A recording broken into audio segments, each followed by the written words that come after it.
네, 반갑습니다. 메시지 6번 생활에 있어서 깨어있고 봉사에 있어서 신실한 성경 말씀 마태복음 24장과 25장입니다. 세 번째 이야기입니다.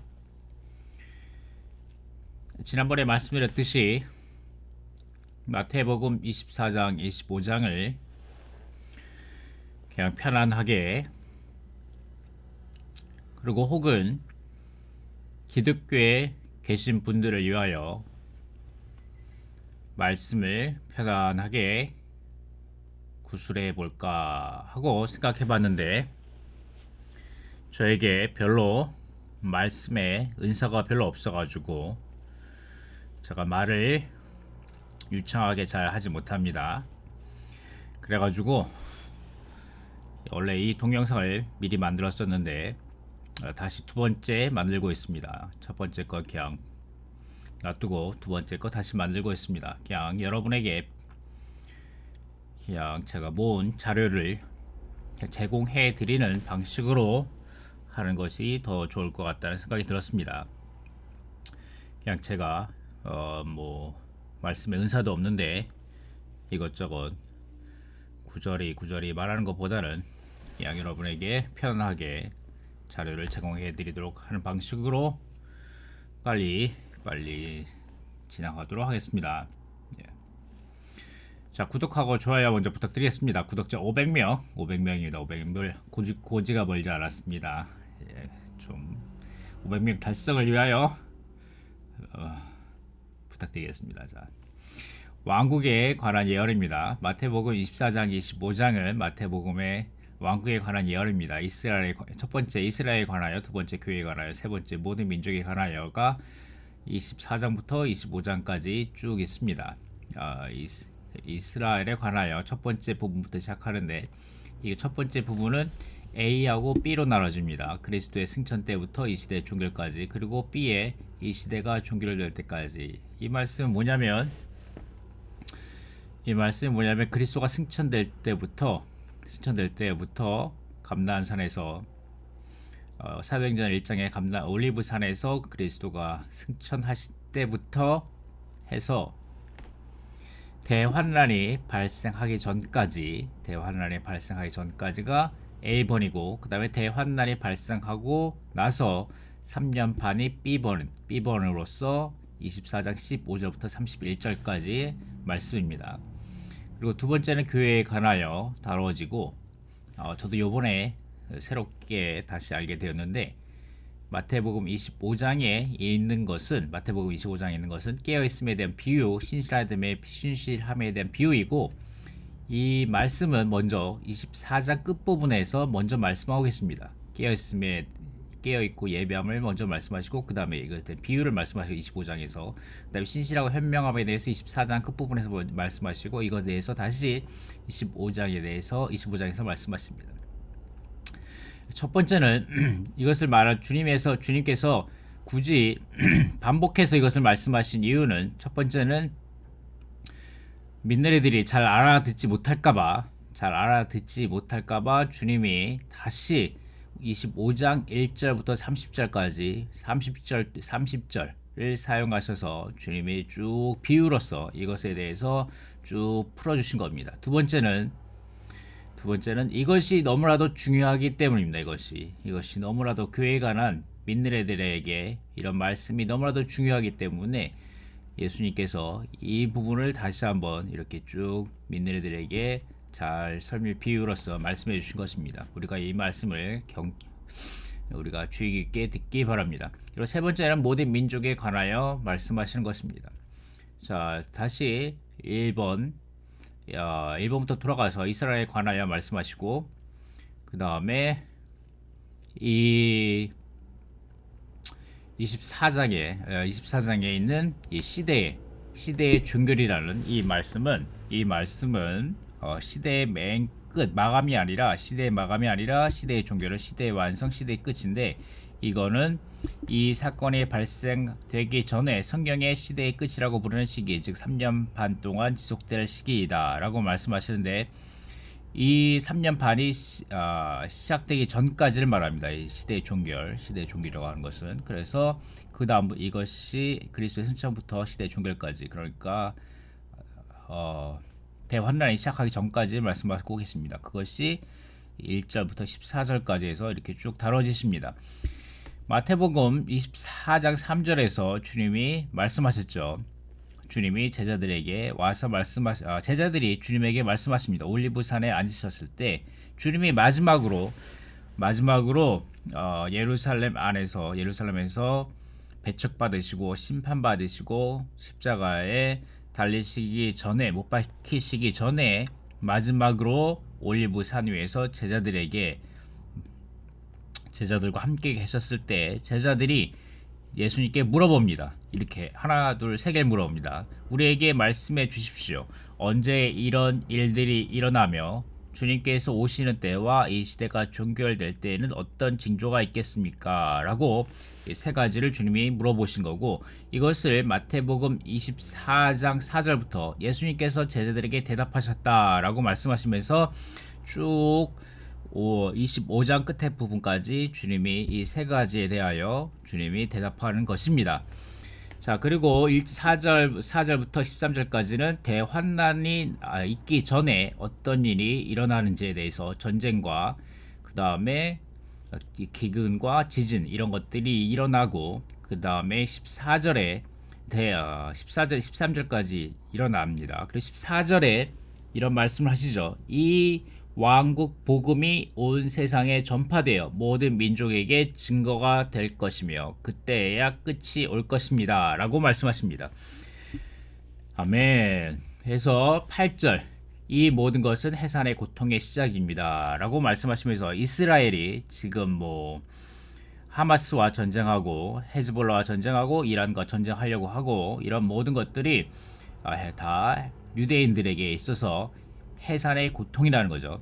그리고 14절에 왕국복음을 온 세상에 전파되어 모든 민족에게 증거가 될 것이며 그때 끝이 올 것입니다. 라고 마태복음 24장 14절에서 말씀하시는데, 여기에 아주 좋은 각주가 있습니다. 좋은 각주가 있는데 이 각주입니다. 한번 읽어보겠습니다. 은혜의 복음을 포함하는 왕국 복음은 사람들을 하나님의 구원 안으로 이끌 뿐 아니라 천국 안으로 이끈다.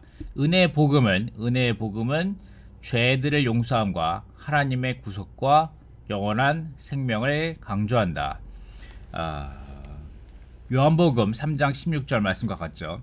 왕국 복음은 하나님의 하늘에 속한 다스림과 주님의 권위를 강조한다. 라고 나와 있습니다.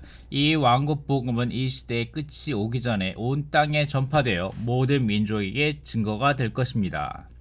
아멘. 그렇습니다. 여기서 아까 보셨듯이 여기서 어떤 징조가 있겠습니까? 라고 말씀하는데, 주님이 오시기 전에 중요한 징조 중에 하나는 왕국 복음이 온 세상에 전파되어 모든 민족에 증거가 되는 것입니다. 자, 증거가 될 것입니다. 여기서 말씀하시죠. 이 증거는 이 시대의 끝, 곧 대환란 때가 오기 전에 온 땅으로 확산되어야 한다라고 말씀하고 계십니다. 그때야 끝이 올 것입니다. 아멘. 그러면서 15절부터 31절까지 대환난 때에 발생할 일들에 대해서 말씀하고 계십니다. 황폐하는 가증한 것이 거룩한 곳에 서 있을 것을 보거든 그때야 대환난이 있을 것입니다. 라고 말씀하시는데, 이 부분에 대해서는 여러분이 마태복음 라이프 스터디, 다니엘서 라이프 스터디를 직접 추구해 보시기를 부탁드리겠습니다. 두 번째, 그리스도께서 이 땅에 오시고 사람의 아들이 오는 것, 사람의 아들이 하늘 구름을 타고 능력과 큰 영광을 가지고 오는 것을 볼 것입니다. 3번, 이스라엘을 모심, 선택한 사람들을 하늘 이 끝에서 저 끝까지 사방에서 모을 것입니다. 라고 말씀하십니다. 자, 2번 교회에 관하여 보기 전에 3번 모든 민족에 관하여를 보겠습니다. 마태복음 25장 31절부터 46절까지 끝부분입니다. 첫 번째, 그리스도께서 오시어 영광 가운데 보좌에 앉으심입니다. 아멘. 그러나 라고 31절부터 시작하는데, 이 부분에서 이렇게 말씀하신 것은 이 부분이 믿는 이들에게 말씀하신 것이 아니라 이방인들에게로 전환되고 있음을 지적해주는 중요한 단어라고 말씀하고 계십니다. 그 다음에 모든 민족을 모아 심판하심. 모든 민족이 사람의 아들 앞에 모이게 될 것이고 목자가 양들을 염소에게서 갈라놓듯 그가 그들을 서로 갈라놓아 양들은 자기 오른편에 염소들은 왼편에 둘 것입니다. 창세 때부터 여러분을 위하여 예비된 왕국을 상속받으십시오 라고 말씀하고 계십니다. 이 부분의 이 도표에 대해서 여러분이 연구해 보시기 바랍니다. 자, 이것도 여러분 직접 읽어보시고, 다음에 이것도 여러분이 이것인데 이들은 영원한 형벌에 처해질 것이지만 의인들은 영원한 생명 안으로 들어가게 될 것입니다. 의인들은 적그리스도가 박해하는 동에 땅에 남은 믿는 이들을 돌보기 위해서입니다. 예, 이 부분이 아주 중요하죠. 예, 특별히 마태복음 25장에 믿지 않는 이방인들에게 말씀하신 그 중요한 이유 중에 하나는 그들이 적그리스도가 박해하는 동안에 땅에 남아있는 믿는 이들로서 이방인들이 믿는 이들을 돌보도록 하시는 것이 중요한 이유 중에 하나입니다. 자, 이 부분들에 대해서는 여러분이 마태복음 라이프스타일을 직접 읽어보시기 바랍니다. 예. 그 다음에 이번 교회에 관하여 라고 말씀하고 계십니다. 자, 교회에 관하여는 아까 말씀드린 마태복음 24장 끝부분과 마태복음 25장의 처음과 중간 부분에 나와 있습니다. 말씀 구절을 읽어보시고 라이프스타일 말씀인데 잠깐 읽고 넘어가겠습니다. 홍수 전에 가장 현저한 특색은 먹는 것과 마시는 것과 시집가고 장가가는 것이었다. 이것은 그 당시의 사람들이 그들의 육적이고 세상적인 누림에 마취되었다는 것을 가리킨다. 그와 동일한 일이 오늘 사회에서 발생하고 있다. 이 말씀이죠. 너무나 중요한 말씀입니다. 이 말씀이 왜 나오냐면 여기서 홍수가 나서, 왜냐하면 홍수가 나기 전에 사람들은 노아가 방주 안으로 들어갈 때까지 먹고 마시고 장가갔으며 홍수가 나와서 모든 것을 휩쓸어갈 때까지 심판이 오고 있는 것을 알지 못했는데 사람의 아들이 오는 것도 이와 같을 것이기 때문입니다 라고 말씀하시는 이 부분에 대해서 설명하는 거죠. 아멘. 하나님의 원수인 사탄은 하나님의 창조하신 사람들을 중독시키려고 삶에 필요한 것들을 이용하고 있다. 전 인류가 중독되었다. 자, 우리 회복 안에 있는 형제자매들은 중독되지 않길 바랍니다. 그러나 이것은 우리가 먹고 마시거나 결혼할 필요가 없다는 것을 의미하다는 의미가 아니다. 이 모든 것들은 우리의 생존을 위해 필요하다. 그러나 우리는 이런 것들이 우리를 마취시키고 우리의 지각을 무디게 하는 것을 허용하지 말아야 한다. 아멘. 오늘날 인간 사회 안에서 모든 사람의 지각은 높든 낮든 젊든 늙든 마비되어 있는데 이런 사람들이 먹고 마시고 시집가고 장가가는 이 시대의 풍습에 의해 중독되어 있음을 가리킨다. 노아 시대의 상황이 이러했고 주님이 오실 때의 상황도 그러할 것이다. 오늘날 사람들은 잘 먹고 마시고 잘 결혼하려는 목적으로 공부하고 있고 일하고 있다. 그들은 하나님에 속한 것에 관해서는 생각이 전혀 없다. 오늘날 하나님에 관한 이러한 지각의 결여가 얼마나 널리 퍼져 있는지, 아멘. 이러한 것들이 회복 아래 있지 않기 바랍니다. 이것은 특히 교육 분야와 상업 분야에서 널리 세력을 떨치고 있다. 대학에 있는 수많은 사람들이 교육을 추구하는데 마취되어 있다. 이 부분에 대해서 아멘. 홍수는 노아 당시에 마취된 사람들 위해 심판을 내렸다. 그 임재는 마취된 세상 위에 하나님의 심판을 내릴 것이다. 그리스도는 땅으로 내려오셔서 이 마취되고 배역하는 세상 위에 하나님의 의로운 심판을 집행하실 것이다. 아멘. 이런 말씀이 우리에게 또 경고가 되기 원합니다. 아멘. 바깥 어두운 데로 내어 쫓기는 자마다 주님으로부터, 그분의 임재로부터, 그분의 교통으로부터, 주님이 계실 곳인 영광스러운 곳으로부터 차단될 것이다. 아멘. 이것은 영원히 멸망하는 것이 아니라 얼마 동안 징계받는 것이다. 얼마 동안 징계받는 것이다. 그 악한 노예를 참된 믿느리가 아니라고 누가 말할 수 있겠는가? 만일 형제가 아니라면 어떻게 주님에 의해 이를 할당받을 수 있겠는가? 주님은 거짓 선지자에게는 의무를 부여하지 않으실 것이다. 틀림없이 그 악한 노예는 구원받은 자이다. 왕국의 책임 마태복음은 논점은 구원이 아니라 왕국이다. 우리가 상을 받아 왕국 안으로 들어갈 것인지 아니면 왕국의 누림을 놓쳐 울며 이를 갈게 될 곳에서 처벌과 징계를 받을 건지가 문제되는 것이다 라고 말씀하고 계십니다. 아멘. 이런 말씀에 대해서 귀 기울여 듣기 원합니다. 아멘.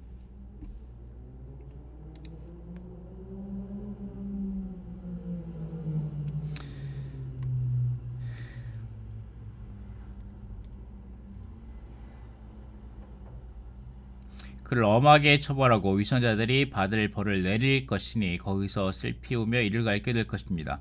밭에 있는 두 남자 가운데 하나는 데려감을 당하고 다른 한 명은 남겨진다. 맷돌질하고 있는 두 여자 가운데 한 명은 데려감을 당하고 다른 한 명은 남겨진다. 이렇게 되는 이유는 생명의 문제에 있어서 그들 사이에 차이가 있기 때문이다. 데려가진 한 명은 성숙했을 것이고 남겨진 한 명은 미성숙했을 것이라고 나는 믿는다.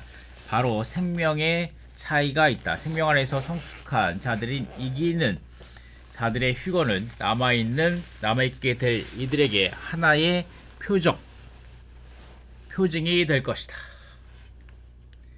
가령 당신이 밭에서 한 형제와 같이 일하고 있는데 그 형제가 갑자기 하늘로 들림받았다 하자. 그것은 분명 당신에게 하나의 표적이 될 것이다. 가령 두 자매가 맷돌을 갈고 있는데 한 자매가 주님께 들림받았다 하자. 정령코 그것은 남겨진 자매에게 하나의 표적이 될 것이다 라고 말씀하십니다. 자, 이런 부분들이 다 아까 말씀드린 대로 이 부분이 되겠죠. 어떤 징조가 되겠습니까?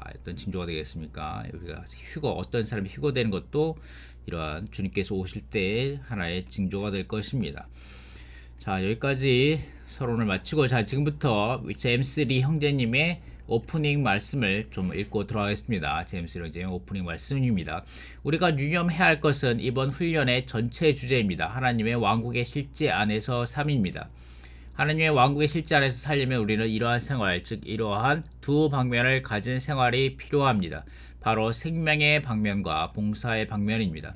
이 내용은 우리에게 제시되었는데 마태복음 24장, 25장에 제시되어 있습니다. 여기서 말하는 것은 왕국의 나타남입니다. 아멘. 우리가 그저 생명에 속한 문제를 일반적으로 말하는 것이 아닙니다. 봉사의 면을 일반적으로 말하는 것이 아니라 특정적으로 무슨 관점입니까? 왕국의 관점에서 말하는 것입니다. 이 말씀 우리에게 제시될 때 주님께서 마태복음 24장과 25장에서 하신 말씀입니다. 왕국의 나타남은 무엇입니까? 바로 오늘날 왕국의 실제 안에서 사는 사람들입니다. 그들은 왕국의 나타남 안으로 이끌릴 것입니다. 그러므로 이 배경에서 이 틀에서 하나님 말씀의 배경에서, 즉 왕국의 나타남이라는 말씀의 배경에서 우리가 이 말씀을 듣게 되었습니다. 바로 우리가 깨어있고 또한 신실해야 한다는 말씀입니다. 이 두 가지는 모두 그리스도인의 생활의 기본적인 것입니다. 왜냐하면 믿는 이로서 우리는 적어도 이러한 이중의 신분이 있기 때문입니다. 한 면에서 우리는 처녀들이고 약혼되었죠. 주님께 약혼된 신부 처녀들입니다. 우리는 그분을 사랑해야 하고 생명 안에서 그분을 얻어야 합니다. 또한 우리는 어떤 신분이 있습니까? 그분의 노예가 된 신분이 있습니다. 이것은 우리에게 그분을 신실하게 섬길 것을 요구합니다.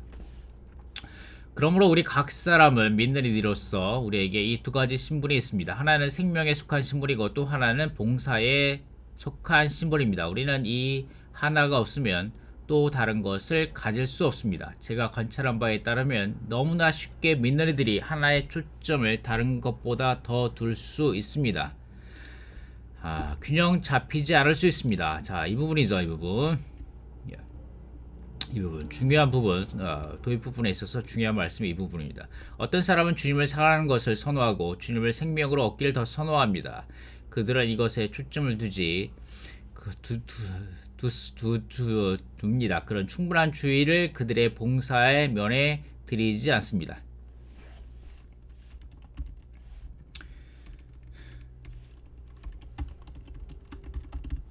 이와 같이 또한 어떤 믿는 이들은 아주 열심을 내고 부지런하게 주님을 섬깁니다. 많은 일들을 하죠. 주님을 위해서 일합니다. 그런데 무엇을 소홀히 여깁니까? 바로 이 생명의 방면을 소홀히 여깁니다. 여기에서 마태복음 24장과 25장에서 이 두 방면이 함께 두어집니다. 이것이 보여주는 것은 믿는 이들이 우리가 두 가지가 다 있어야 한다는 것입니다. 두 가지가 다 있어야 합니다. 여러분이 선택하는 것에 달려있지 않습니다. 어떤 방면을 더 선호한가가 아니라 어떤 것을 좋아하는가가 아닙니다. 믿는 이로서 우리는 반드시 둘 다여야 합니다. 생명에 있어서 깨어있고 또한 봉사에 있어서 신실해야 합니다. 아멘. 어떤 사람은 주의 회복은 높은 진리의 말씀이다 라고 말씀하시고 집안에서 책만 읽고 그냥 집안에서 열심히 메시지만 읽고 축구하고 그러시는데, 그분들에게는 나가서 장사하는 것이 필요하고 달란트를 벌어들이는 것이 필요하고, 그리고 또 어떤 사람은 기도하지 않고, 어떤 사람은 주님과 친밀한 시간도 갖지 않고, 어떤 사람은 생명을 누리지도 않고 열심히 바깥으로 나가서 집회만 참가하고 성도들만 만나고 교통하고 하는 것을 즐기는 사람도 있죠. 우리는 양방면에 있어서 주의가 맞춰지는 것이 필요합니다. 균형이 맞춰지는 것이 필요합니다. 이것은 50대 50 이런 면이 아닙니다. 한 면에 있어서는 그래, 내가 생명을 관심해야 되겠다, 침봉을 하고 말씀을 읽고 기도한다, 이제 나는 일을 할 시간이다, 이런 방식이 아닙니다. 오히려 우리가 주님을 추구하고 주님을 사랑하고 주님을 얻고 그분 안에서 자랄 때 우리가 또한 의식하는 것은 이 모든 생명에 속한 체험들을 우리가 주님과 함께 가실 때 이것은 생명 그 자체만을 위한 것이 아닙니다. 이것은 봉사를 위한 것입니다. 생명은 봉사를 위합니다. 생명은 무엇입니까? 생명을 통해서 우리가 다른 이들을 섬기기 위하고 그리스도를 다른 이들에게 공급하기 위한 것입니다. 생명, 우리가 어떤 사람이 되는 것, 그저 감상을 받는 사람이 되는 것이 아닙니다. 되는 것을 위한 것이 아닙니다. 생명은 생명을 위한 것이 아니라 생명은 봉사를 위한 것입니다. 그런데 동시에 봉사는 봉사를 위한 것이 아닙니다. 봉사는 반드시 생명으로 충만해야 합니다. 생명에 기초해야 하고 생명 안에 있어야 합니다. 생명과 봉사는 함께 섞여져야 합니다. 아멘. 이 말씀이죠. 이 말씀이 중점 내는 말씀이 없습니다. 아멘. 우리는 이 두 방면을 보아야 합니다. 믿는 이의 이중신분을 보아야 합니다. 이 방면은 분리된 방면들이 아닙니다.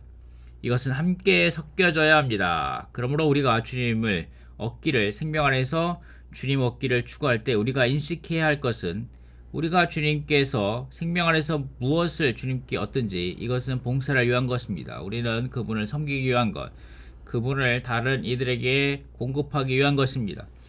우리가 봉사를 실행할 때, 일을 수행할 때 이것은 생명이 없어서는 안 됩니다. 이것은 생명에서 나와야 하고 생명에 의해서 생명이 있어야 합니다. 하는 것입니다.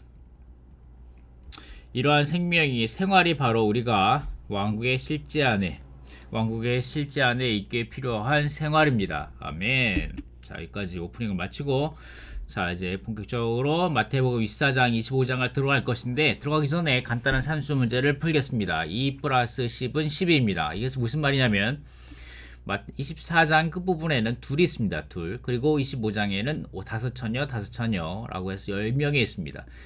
이 10명과 2명이 함께 합해질 때 믿는 이들 전체가 된다. 주님이 오실 때 믿는 이들 대다수는 죽어 있을 것이다.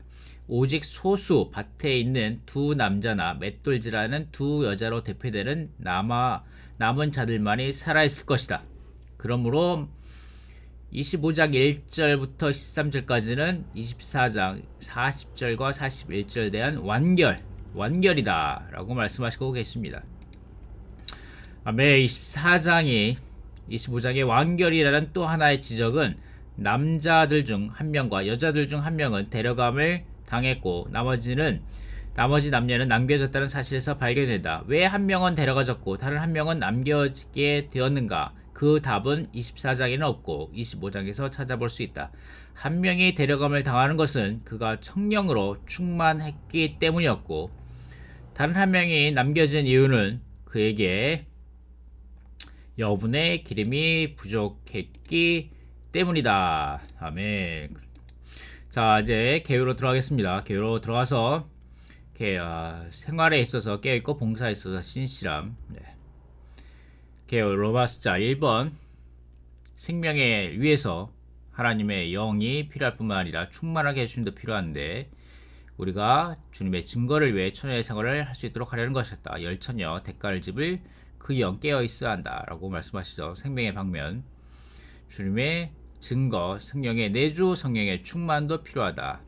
등 기름에 그릇에 기름을 가져야 한다 라고 말씀하고 계십니다. 자, 여기에서 아주 좋은 소식이 하나 있습니다. 좋은 소식이, 좋은 뉴스, 좋은 것이 하나 있는데 이게 뭐냐면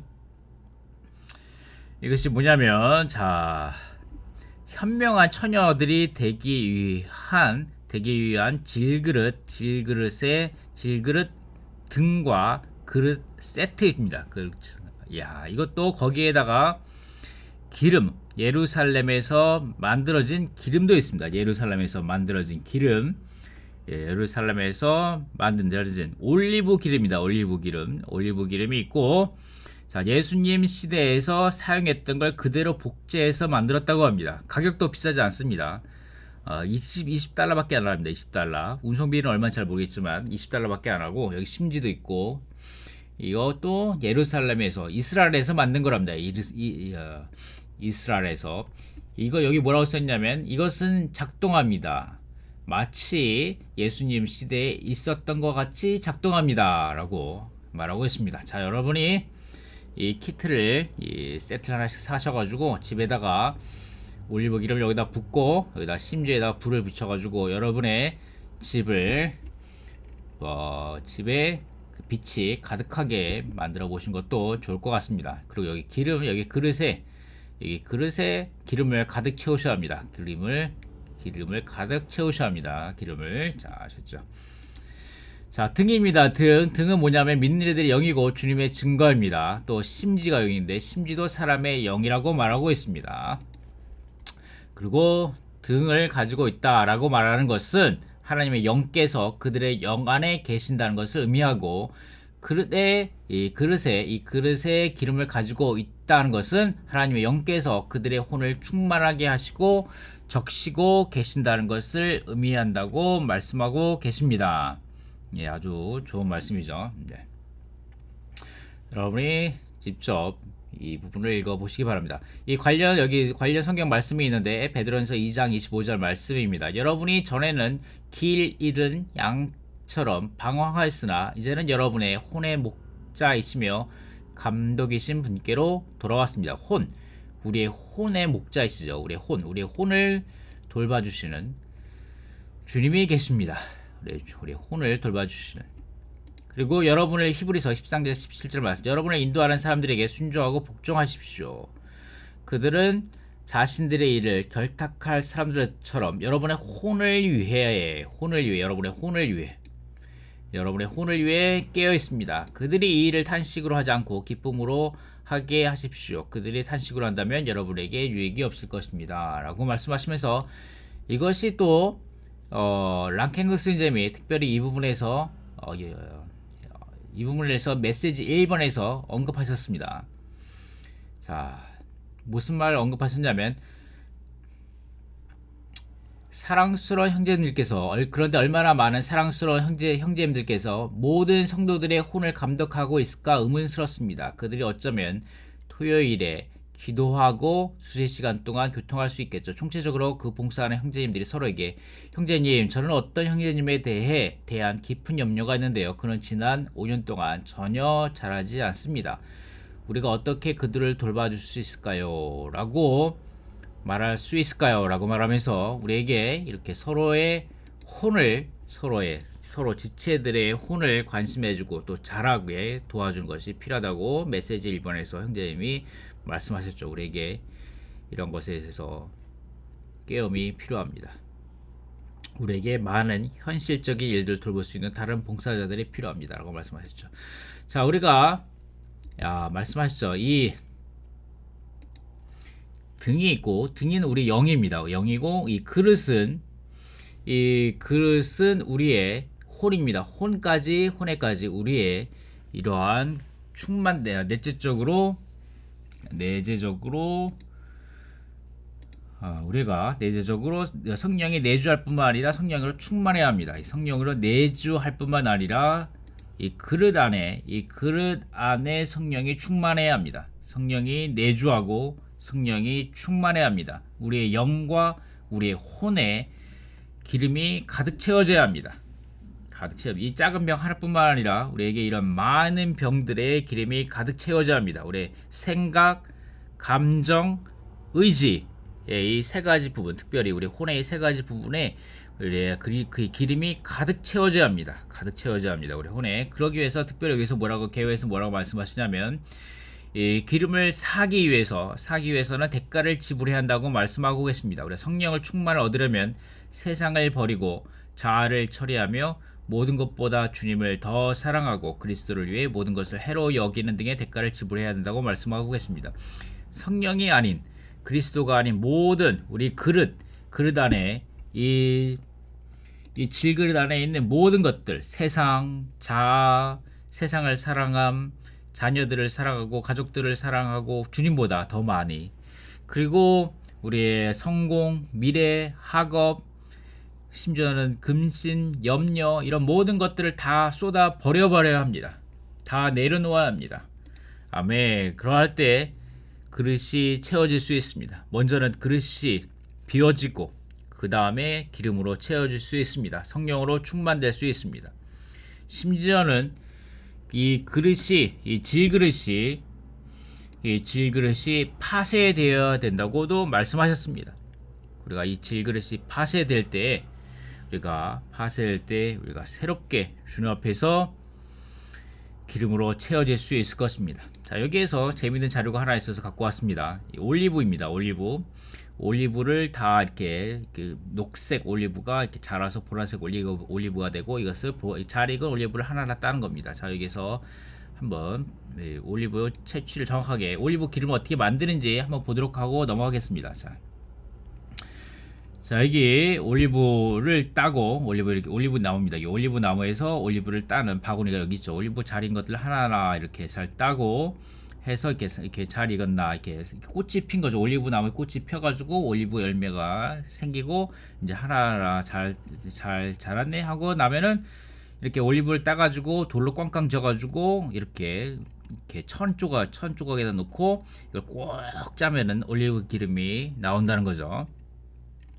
그런데 이렇게 할 뿐만 아니라 좀 대량적으로 많이 생산하기 위해서는 이 맷돌이 뭐죠? 맷돌에 올리브를 엄청나게 쏟아붓고, 연자 맷돌이라고 부르는 게 맞나요? 아무튼 간에 이 맷돌이 위에다 놓고 해서 여기에서 나귀가 이렇게 끌고 다니면서 이 올리브를 이기는 겁니다. 이렇게 짓빤 거죠. 아주 이긴 겁니다.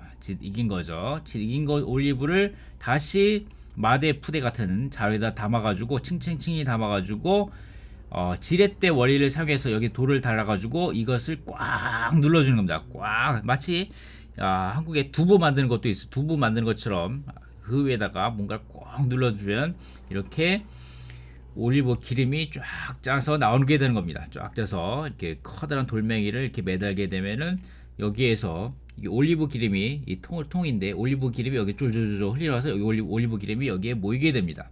이게 짜진 마대자루죠. 다 짜진 마대자루고, 여기에서 이 짜진 마대자루가 여기 안에 있는데 이것이 기름이 졸졸 흘러나오는 겁니다. 그럴 때 우리가 이 모든 그릇 안에 올리브 기름을 가득 채울 수 있게 돼서 이 그림처럼 이렇게 불을 이렇게 등불을 밝힐 수 있게 되는 겁니다. 여기에 기름이 줄줄 이렇게 올리브 기름이 깨끗한 올리브 기름이 나오는 거죠. 자, 이런 방식으로 올리브 기름을 채취하게 됩니다.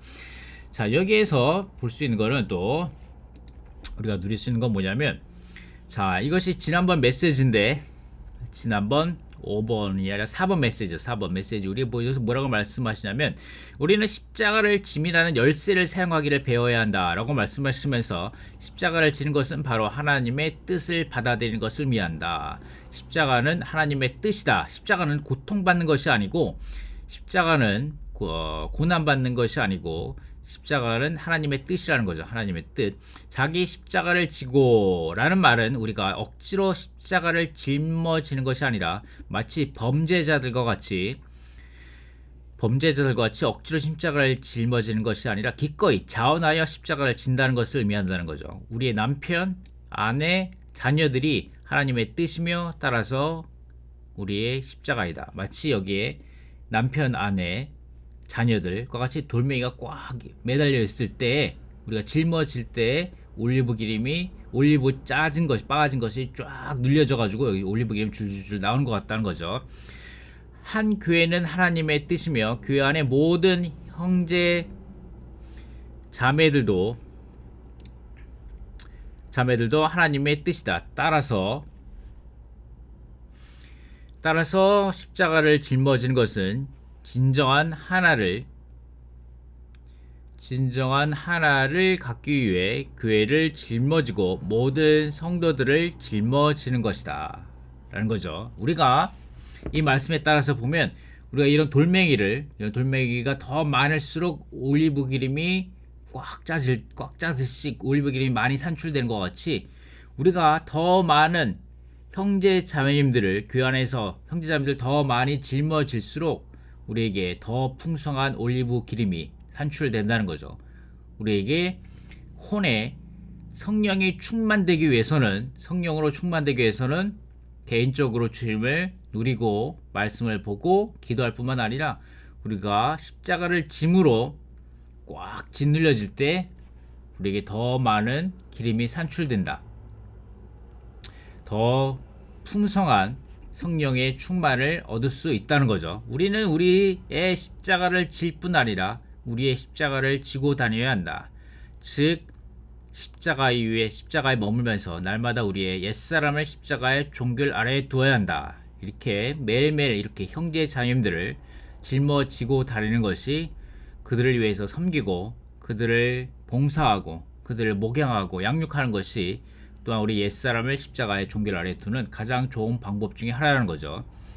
우리 목양하기 위해서, 가정 집회하기 위해서, 가정을 열기 위해서, 또 새로운 사람들에게 복음을 전하고 새로운 사람들 만나기로 가기 위해서 그들에게 또 거절당하고 그들에게 또 오해도 받고 그들에게 또 싫은 소리도 듣고 할 때, 우리의 옛사람은 십자가의 종결 아래에 두어지게 됩니다.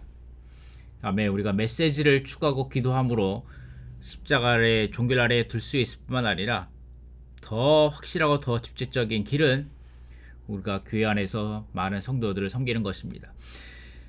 여기서 중요한 말이 하나 나오죠. 자, 우리가 오늘 이런 대가를 지불하지 않는다면 부활한 후에라도 지불해야 할 것이다. 우리가 매일매일 기도함으로, 메시지를 추구함으로, 주님을 누림으로, 기도 집회에 감으로 우리가 매일매일 성령으로 충만될 수 있도록 올리브 기름을 얻는 수고를 하지 않는다면 부활한 후에라도 대가를 지불해야 한다는 거죠. 계시록 3장 18절 말씀입니다. 그래서 나는 너에게 권면한다. 불에 재련한 금을 나에게서 사서 풍성하게 되도록 하고, 흰옷을 사서 입음으로 너의 벌거벗은 수치가 보이지 않도록 하며, 안약을 사서 너의 눈에 발라서 보도록 하여라 라고 말씀하십니다.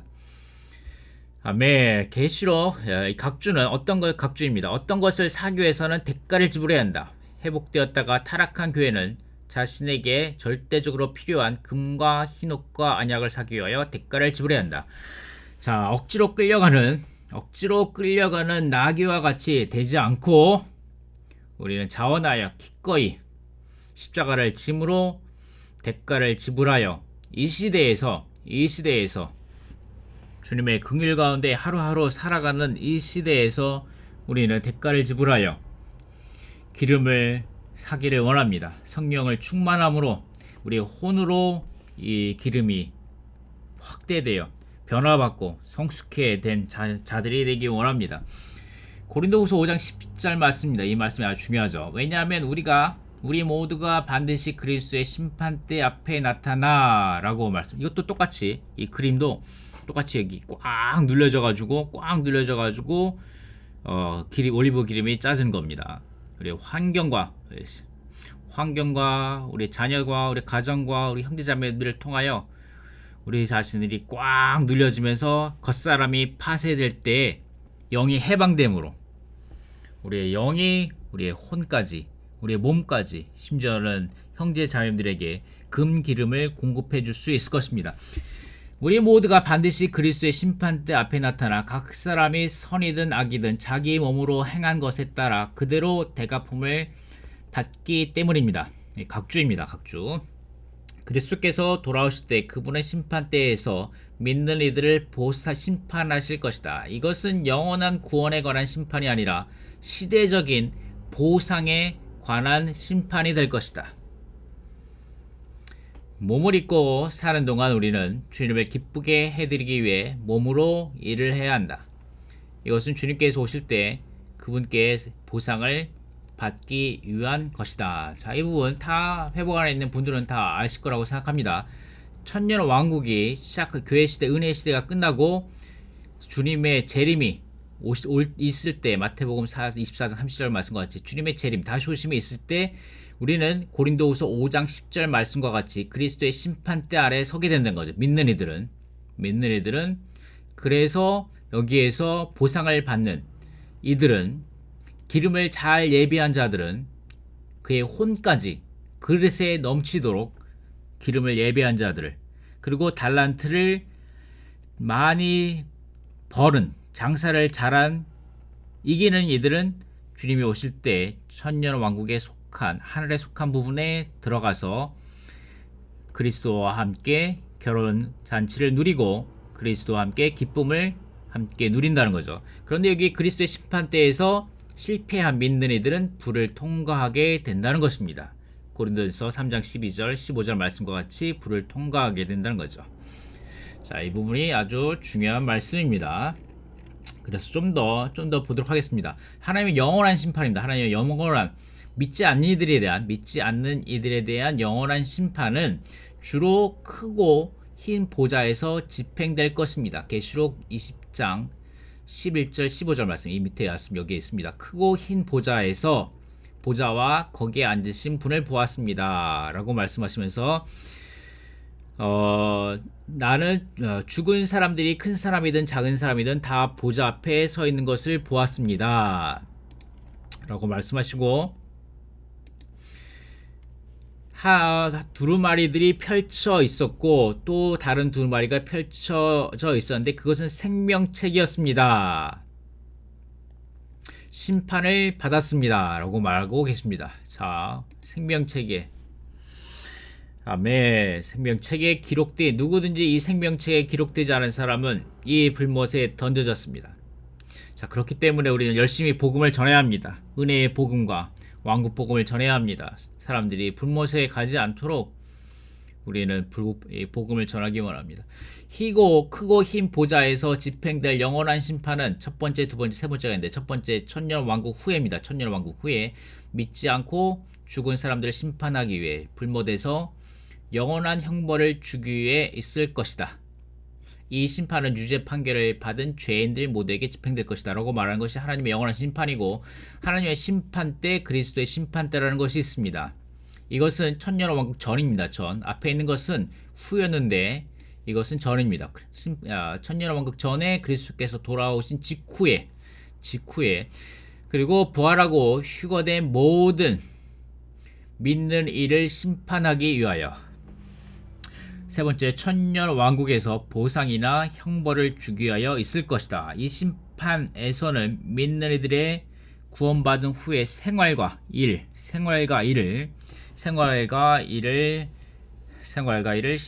심사하게 될 것이다.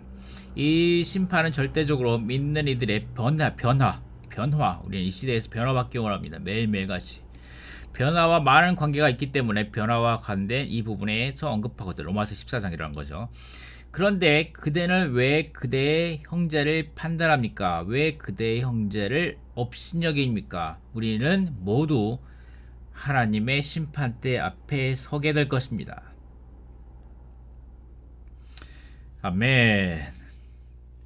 왜냐하면 성경에 주의 말이다. 내가 살아있는 것을 두고 맹세하는데 모든 무릎이 나에게 꿀리고 모든 혀가 하나님께 밝히 자백하게 되리라. 그리고 라고 기록되어 있기 때문입니다. 그러므로 우리 각 사람이 자신의 한 일을 하나님 앞에 낱낱이 진술할 것입니다. 여기서 말하고 있죠. 예, 우리가 일과 생활, 그리고 또 심지어는 우리 그 모든 혀가 하나님께 이런 것들을 다 자백할 것입니다. 우리가 어떤 일을 하고 어떤 생활을 했는지, 우리의 그리스도인의 생활 가운데 이런 것들이 우리에서 하나님의 심판대와 그리스도 심판대에서 심판할 것입니다. 성경에는 이런 부분들이 많습니다. 고린도전서 3장 13절에 그날의 각 사람의 일이, 여기서 일을 말하고 있죠. 일, 아까 일이 있습니다. 일. 자, 여기에서 여기서 일을 말하고 있고 여기서 일을 말합니다. 각 사람의 일이 나타나게 될 것입니다. 그날에 그 일을 낱낱이 밝혀줄 것입니다. 왜냐하면 그 일이 불로 말미암아 드러나게 되기 때문입니다. 이 불이 각 사람의 일이 어떠한 종류의 것인지를 검증해 줄 것입니다. 그 이후에 건축한 일이 남아있는 사람 보상을 말하죠. 분명하게 믿고 다 천당이 아니라 보상을 받을 것이고, 그 일이 불타버린 사람은 손실을 말합니다. 손실을 입게 될 것입니다. 그러나 그 사람은 영원한 구원은 받지만 불을 이 불이 어떤 불인지는 모르겠습니다. 이 불을 통과하지 않기 원합니다. 불을 통과하여 받는 것과 같을 것입니다. 그러나 내가 여러분에게 판단을 받든지 다른 사람의 날에 판단을 받든지 나에게는 아주 작은 일입니다. 나도 나 자신을 판단하지 않습니다. 나는 나 자신이 틀렸다고 느끼지 않지만 이것으로 내가 의롭게 되는 것이 아닙니다. 나를 판단하시는 분은 주님이십니다. 그러므로 때가 이르기 전 곧 주님께서 오실 때까지 아무것도 판단하지 마십시오. 그분께서 어둠에 감추어진 것을 밝혀내시고 마음의 의도들을 나타내실 것이니 그때 각 사람은 하나님께 칭찬을 받을 것입니다. 아니면 징계를 받을 것입니다. 마태복음 16장 27절 말씀, 왜냐하면 사람의 아들이 하나님의 영광 안에서 자기 천사들과 함께 올 것인데 그때 각 사람에게 그의 행위대로 갚아줄 것이기 때문입니다. 계시록 22장 12절 말씀, 보아라 내가 속히 가겠다. 내가 줄 상과 벌이 나에게 있으니 각 사람에게 그의 일에 따라 갚아주겠다. 상도 줄 수 있고 벌도 줄 수 있다. 히브리서 10장 말씀입니다. 오직 무서울 것으로 예상되는 심판과 대적하는 자들을 삼켜버릴 맹렬한 불만이 있을 것이기 때문입니다. 주님께서 그분의 백성을 심판하실 것이다. 그분의 백성입니다. 그분의 백성, 이방인들 뿐만 아니라 그분의 백성을 심판하실 것입니다. 마태복음 5장 22절, 형제들에게 화내는 사람마다 심판을 받게 되고, 이것은 엄중한 말씀입니다. 우리가 형제들에게 화를 내지 않기 바랍니다. 또 공회의 심판을 받게 될 것입니다. 누구든지 형제에게 악하라고 하면 공회의 심판을 받게 될 것입니다. 이런 말씀이 우리에게 일깨우는 말씀이 되기 원합니다. 자, 여기에서 우리의 긴급한 필요, 여기 긴급한 필요가 있습니다. 긴급한 필요는 우리가 돈을 많이 버는 것도 아니고 과정을 거치신 삼위일 하나님의 완결이신 그 영을 더 많이 얻는 것, 다시 말하면 대가를 지불하여 우리의 온 전제를 적셔주시는 여분의 그 영을 사는 생활을 하는 것이다. 여분의 그 영, 기름, 우리 그릇 안에 가득 그 영을 채우는 우리의 온 존재, 우리의 생각과 감정과 의지, 우리 온 존재에 이런 영을 채우는 것입니다. 아멘. 여기서 다 중요한 말씀이야. 재밌는 말씀인데 다니엘서 5장 27절 말씀, 대겔은 왕을 저울에 달아보니 부족함이 발견되었다는 것이며, 여기에서 제임스 형제님이 말씀하십니다. 이 벽에 기록된 글을 보고 벨사살 왕은 스스로 누렸고 모든 것이 있고 다 이렇게 정욕에 빠졌는데 이 누림의 정점에 있는데 그런데 저울에 달아보니 부족함이 발견됐다. 세상 온갖 정욕에 빠져서 누리고 있을 때 저울에 달아보니 부족함이 발견됐다. 결핍이 발견됐다.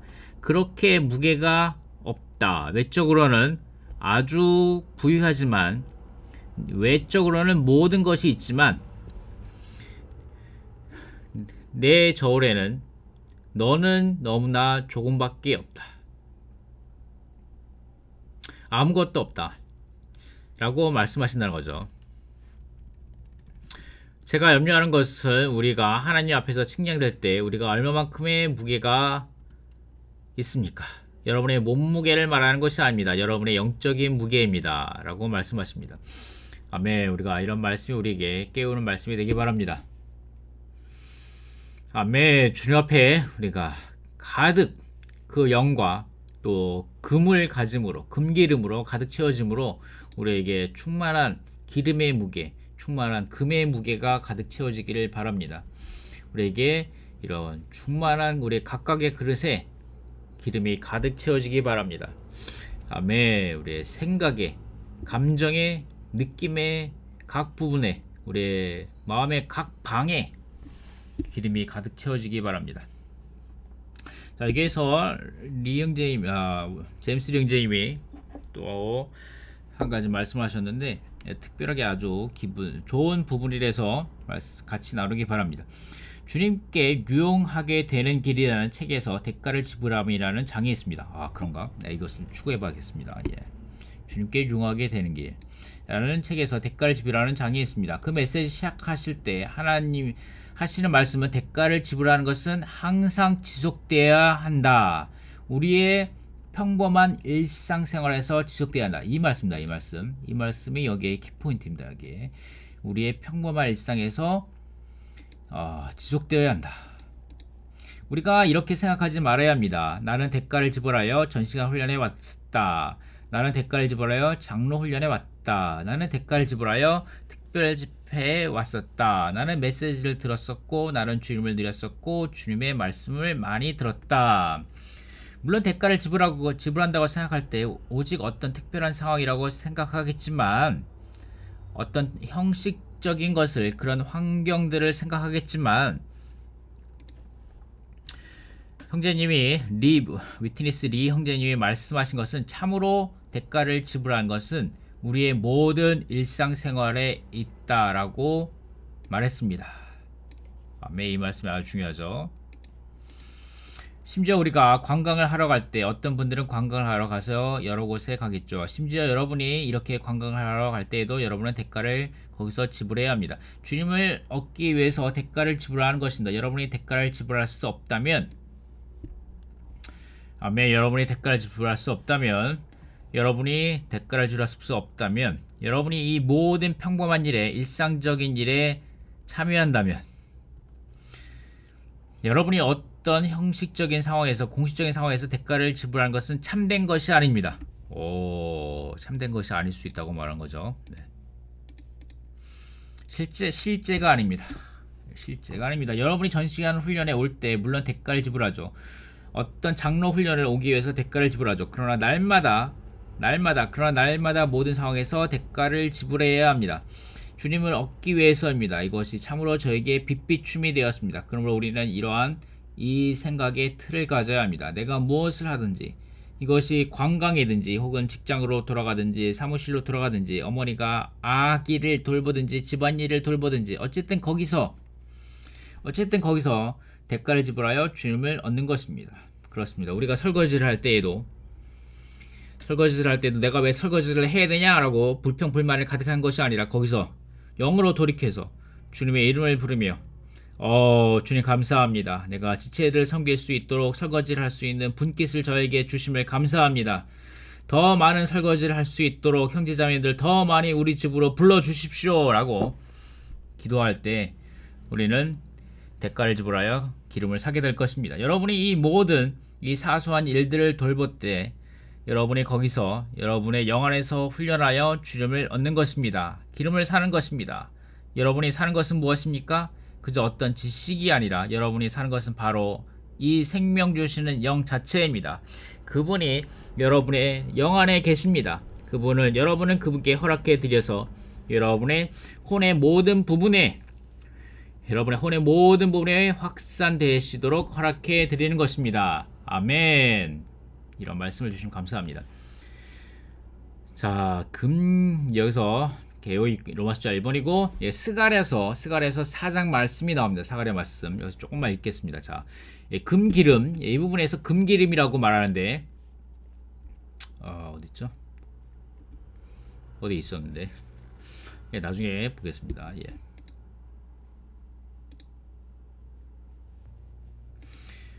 예, 우선. 자, 스갈에서 4장 12절 말씀. 그 두 금대롱 옆에 있는 금을 흘려 보내는 두 올리브 가지는 무엇입니까? 라고 말하고 계십니다. 금을 흘려 내보내는 두 올리브 가지는 무엇입니까? 라고 말씀하고 계시는데, 이 금을 흘려 내보내는 두 올리브 가지, 이것은 금을 흘려 내보내는 각주는 기름은 그 영을 가리키고 그 영은 하나님이신데 성경의 예표에서 하나님은 금으로 상징되었다. 그러므로 등잔대가 빛을 비추도록 기름을 공급하는 것은 하나님을 흘려 보냄으로써 7배로 강화되신 영을 다른 이들에게 공급하여 그들이 교회를 통하여 하나님의 증거를 나타낼 수 있도록 소생되게 하려는 것이다. 너무 좋죠. 그러므로 모든 믿는 이들이 많은 올리브 나무들이라는 것은 그들이 개별적인 나무들이라는 의미가 아니라 유일한 올리브 나무이신 그리스도의 가지들이라는 것을 의미한다 라고 말씀하시면서, 사사기 9장 9절 말씀을 또 이렇게 말씀하시는데, 나더러 하나님과 사람을 존귀하게 하는 기름을 내는 일을 버리고 라고 말씀하시는데, 그 영을 따라 행하는 사람들이 하나님을 존귀하게 하고 그 영을 공급하는 사람이 사람을 존귀하게 한다는 것을 상징합니다 라고 말씀하시죠. 그 영을 공급하는 사람들이 사람을 존귀하게 한다. 이 말씀이 너무 좋습니다. 외워야 됩니다. 사사기 9장 9절 말씀. 99입니다. 99. 사사기 9절 말씀. 9장 9절 말씀. 여러분은 사람들에게, 형제자매들에게 찾아가가지고 온갖 불평 불만과 한담과 다른 지체들을 비평하고 판단하는 말을 한다는 것은 여러분이 그 지체들을 존귀하게 여기지 않는 것입니다. 우리는 그 영을 공급하는 사람들이 되므로 사람들을 존귀하게 되는 사람들이 되기 바랍니다. 자, 여기에서 주님의 현재 움직이심을 실행하는 길을 지난번에 읽어드렸는데, 여기에서 이 부분을 말씀드렸었죠. 기름을 사는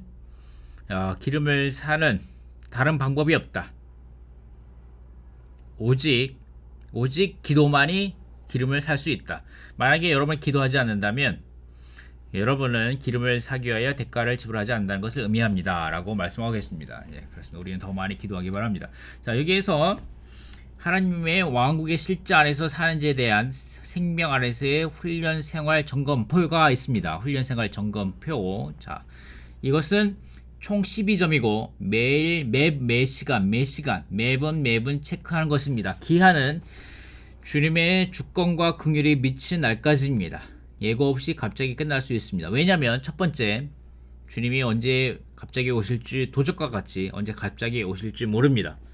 그리고 두 번째, 여러분이 내일 아침에까지 살 수 있다는 보장이 없습니다.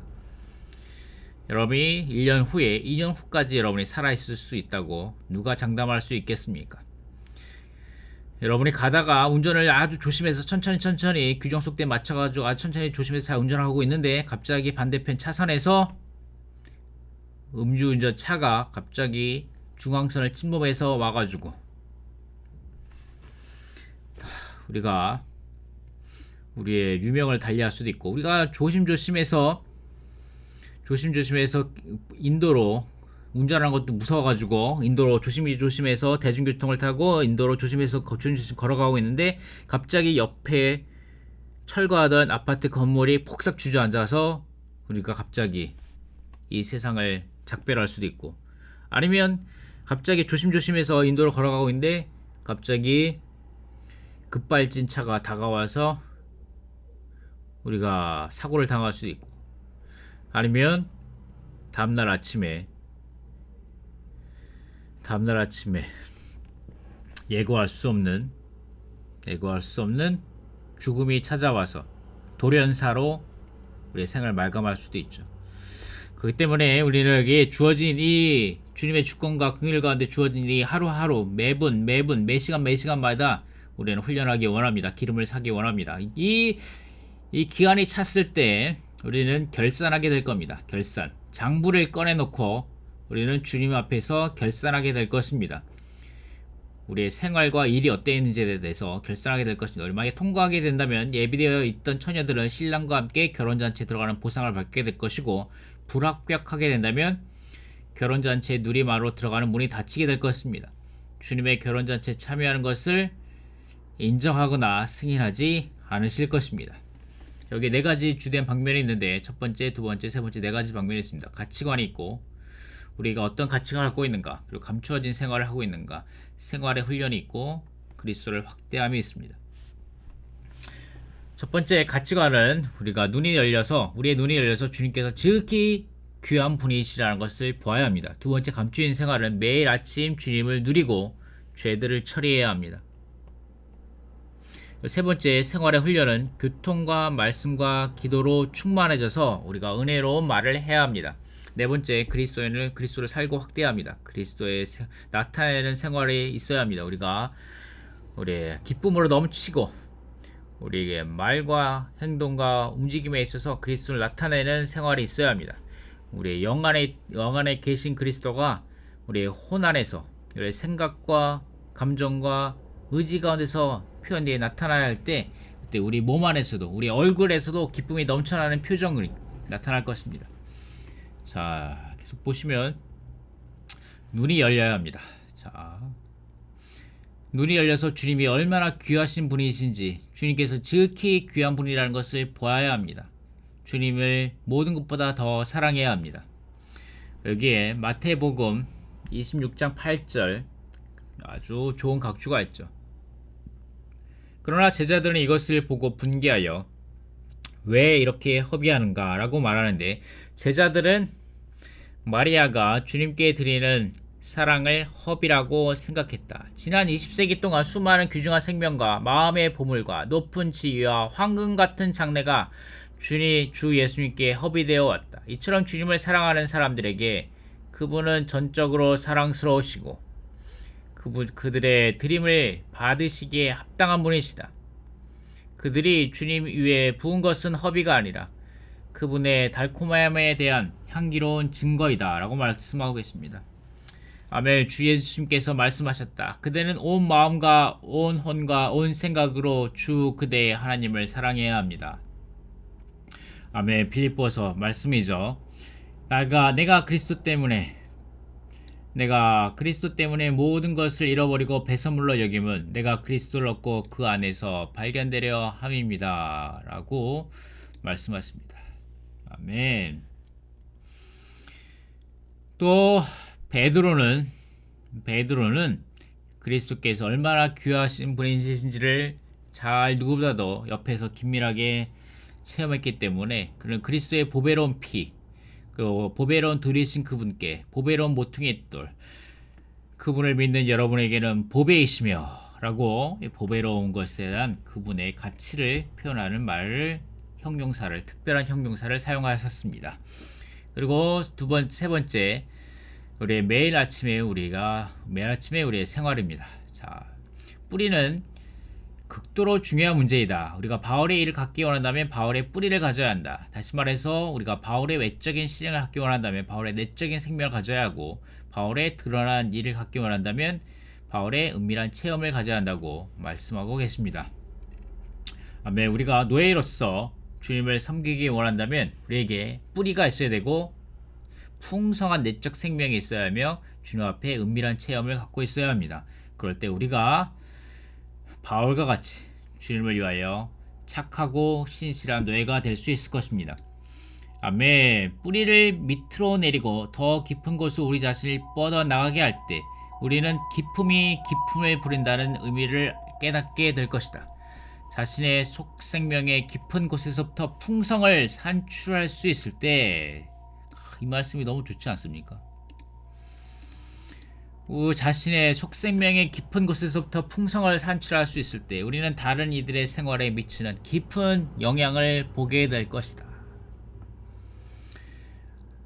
아멘. 우리 교회 안에 이런 많은 지체들이 있기 바랍니다. 우리의 내적 존재가 만져질 때, 즉 다른 이들은 도움을 얻고 빛비춤을 받을 것이다. 자, 우리가 이것을 얻기 위해서는 우리의 존재가 만져져야 합니다. 우리 존재가 파쇄되어야 합니다. 우리 존재가 부셔져야 합니다. 그 사람들은 자신들의 지식을 초월하는 무언가가 존재한다는 것을 인식하게 될 것이다.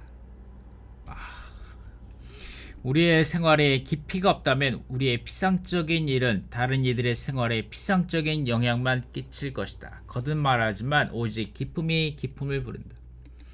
아멘. 세 번째입니다. 우리는 매일매일 이러한 생활을 가짐으로 영 가운데서 충만되어야 합니다. 그리고 세 번째, 7번, 우리는 우리의 기도 생활을 위해 깨어있고 경계하며 시간을 아껴 기도해야 한다. 자, 이 부분에 대해서 특별히 좀 짚고 넘어가겠습니다. 그리스도인의 생활은 기름을 사는 것에 대한 생활이다. 여러분은 기도하지 않지만 텔레비전은 볼 것이다. 여러분은 기도는 하지 않지만 신문은 읽을 것이다. 여러분은 기도는 하지 않지만 운동은 할 것이다. 여러분의 일상생활에는 많은 하지만이 있다. 여러분은 기도하지 않는다. 여러분은 어떤 죄악된 것을 하지 않을지도 모른다. 그러나 처녀의 비유는 주님께서 우리가 얼마나 많은 죄를 지었는지가 아니라 우리의 그릇에 얼마나 많은 기름이 있는지에 따라 우리를 심판할 것임을 보여준다. 기도하는 것 외에는 기름을 얻는 다른 길이 없다. 기도하지 않는 것은 기름을 사는데 대가를 지불하지 않는다는 것을 의미한다. 우리는 기도를 통해 그 영을 더 많이 얻는다 라고 말씀하십니다. 우리는 결코 호흡을 멈출 수 없다. 호흡을 멈춘다면 즉시 죽게 된다. 그러므로 우리는 이 문제를 강조해야 한다. 매일 아침 우리는 주님께 이렇게 말씀드려야 한다. 주님, 제가 이곳에 있게 하심에 감사드립니다. 저를 채워주십시오. 저를 적셔주십시오. 저를 잠기게 해주십시오. 저는 당신 안에 잠기고 당신으로 적셔지기를 원합니다. 우리에게는 이런 기도가 필요하다. 하루에 3번 이런 기도를 하는 것은 지나치긴 것이 아니다. 나는 젊은이들에게 하루에 10번씩 이런 기도를 하도록 권유한다. 이렇게 기도하면 할수록 더욱 좋다. 사람들은 음식을 너무 많이 먹으면 안 된다고 가르치지만 그 누구도 너무 많이 호흡하면 안 된다고 가르치지는 않는다. 우리의 호흡이 줄어들어서는 안 된다. 오히려 더욱 훈련하여 더 많이, 더 깊이 호흡해야 한다. 이렇게 기도하는 것이 우리의 그릇 안에 기름을 넣는 것이다. 매일 아침 우리는 주님과 함께 시간을 보내야 한다. 우리는 다음과 같이 기도할 필요가 있다. 주님, 당신을 저의 속죄 제물과 속건 제물로 취합니다. 오늘 아침 당신의 보배로운 피가 여전히 저를 씻고 있음을 너무나 감사드립니다. 주님, 저의 안과 밖은 모든 것을 포함하신 영이신 당신으로 채워져야 합니다. 저는 당신이 필요합니다. 당신의 적셔지심이 필요합니다. 당신의 잠기게 하심이 필요합니다. 이런 식으로 매일 아침 짧게 기도할 수 없는가? 이렇게 기도하고 있는가? 이것은 매우 진지한 문제이다 라고 말씀하고 계십니다. 메시지 1번에서 이번 가을 장로훈련 메시지 1번에서 랑켄그 스님이 이렇게 말씀하셨습니다. 모든 성도들에게 제가 있는 곳에 교회 성도들에게 말하기 원하는데 여러분이 부지런하고 교회가 통과하고 있는 모든 아침봉 책들을 함께 가지고 있죠. 그런데 여러분은 개인적인 관계를 주님과 가지고 있습니까? 우리는 다 다른 단계에 있죠. 나에게 깊은 염려가 있는데 많은 분들이 이러한 개인적인 관계가 없을까 염려됩니다 라고 랑켄그 스님이 우리에게 말씀하셨습니다. 깊이 있는 생활을 하기 위해서는 주님과 직접적이고 친밀한 교통을 갖는 것이 필수적입니다. 그렇습니다. 주님을 사랑하여 추구하는 이는 자신의 영적 진보의 이 지점에서 그리스도의 개인적인 만족을 위한 동산이 되었다. 영적 진보의 이 지점에서, 여러분은 이 영적 진보의 이 지점에 도달했습니까? 아멘. 그녀는 열린 동산이 아니라 잠근 동산이다. 그녀가 가진 모든 것은 그녀가 사랑하는 분의 기쁨을 위한 것이며 다른 위한 것이 아니다. 모두를 위한 집회, 모두를 위한 교통 이런 것만이 아니라 오직 사랑하는 주님만을 위한 기쁨을 위한 것입니다. 오늘날에 믿는 이들이 조금 더 잠그고 조금 더 단단히 봉한다면 그들의 일은 더 큰 영향을 끼칠 것이다. 아멘. 그렇습니다. 주님께서 우리에게 은혜를 주시고 십자가를 통해 우리 안에서 더 깊은 일을 하심으로써 우리 모두가 깊이 뿌리를 내리고 깊은 곳에서 감추어진 생활을 하여 하나님의 요구를 충족하고 하나님의 마음을 만족시켜 드리길 바랍니다. 아멘. 여기 아주 좋은 책이 한 권 있습니다. 제가 한국어 책을 찾지 못했습니다. 한국어 책을 찾지 못했는데 어떻게 하나님을 누리고 어떻게 하나님을 누리는 것을 실행할 수 있는가라는 책인데 이 책을 한국어 책을 찾지 못했는데 12번에 12장에 이런 내용이 있습니다. At set times 시간을 정해서 기도함으로 하나님을 누림이라는 장에 있습니다. 이 부분이 아주 중요한데 자 여기에 영어로 이렇게 적어놨습니다. 그 때문에 여러분 직접 번역해서 다운받아서 읽어보시길 바랍니다. 너무 이것만 하면 부족할 것 같아가지고 제가 번역하기에는 약간 좀 시간이 없고 그래서 또 제 실력이 부족하고 해서 구글 번역기를 돌려봤습니다. 구글 번역기를 돌려봤고 함께 조금 읽고 넘어가겠습니다. 왜냐하면 너무 중요한 부분이기 때문에 정해진 시간에 정해진 시간에 기도함으로써 하나님을 누린다는 거죠. 구글 번역입니다. 구글 번역 죄송합니다. 기도에 정해진 시간이 필요하다. 정시 기도가 필요하다. 하나님은 영이시며 우리가 그분을 흡수하고 즐기는 가장 적절한 방법은 우리의 영으로 향하는 것입니다. 우리의 영으로 향하는 것은 공기를 마시는 것만큼 필요합니다. 이제 우리는 다른 관점에서 하나님을 즐기는 방법을 고려해 보겠습니다. 영으로서의 하나님은 지상의 모든 곳에 계시고 우리는 이제 어디에서나 언제든지 그분을 영접할 수 있지만 경험이 있는 사람들은 하나님을 흡수하는데 점령하기 위해 정해진 시간이 필요하다는 것을 압니다. 이것을 호흡에 비유할 수 있습니다. 호흡에 집중할 필요가 없습니다.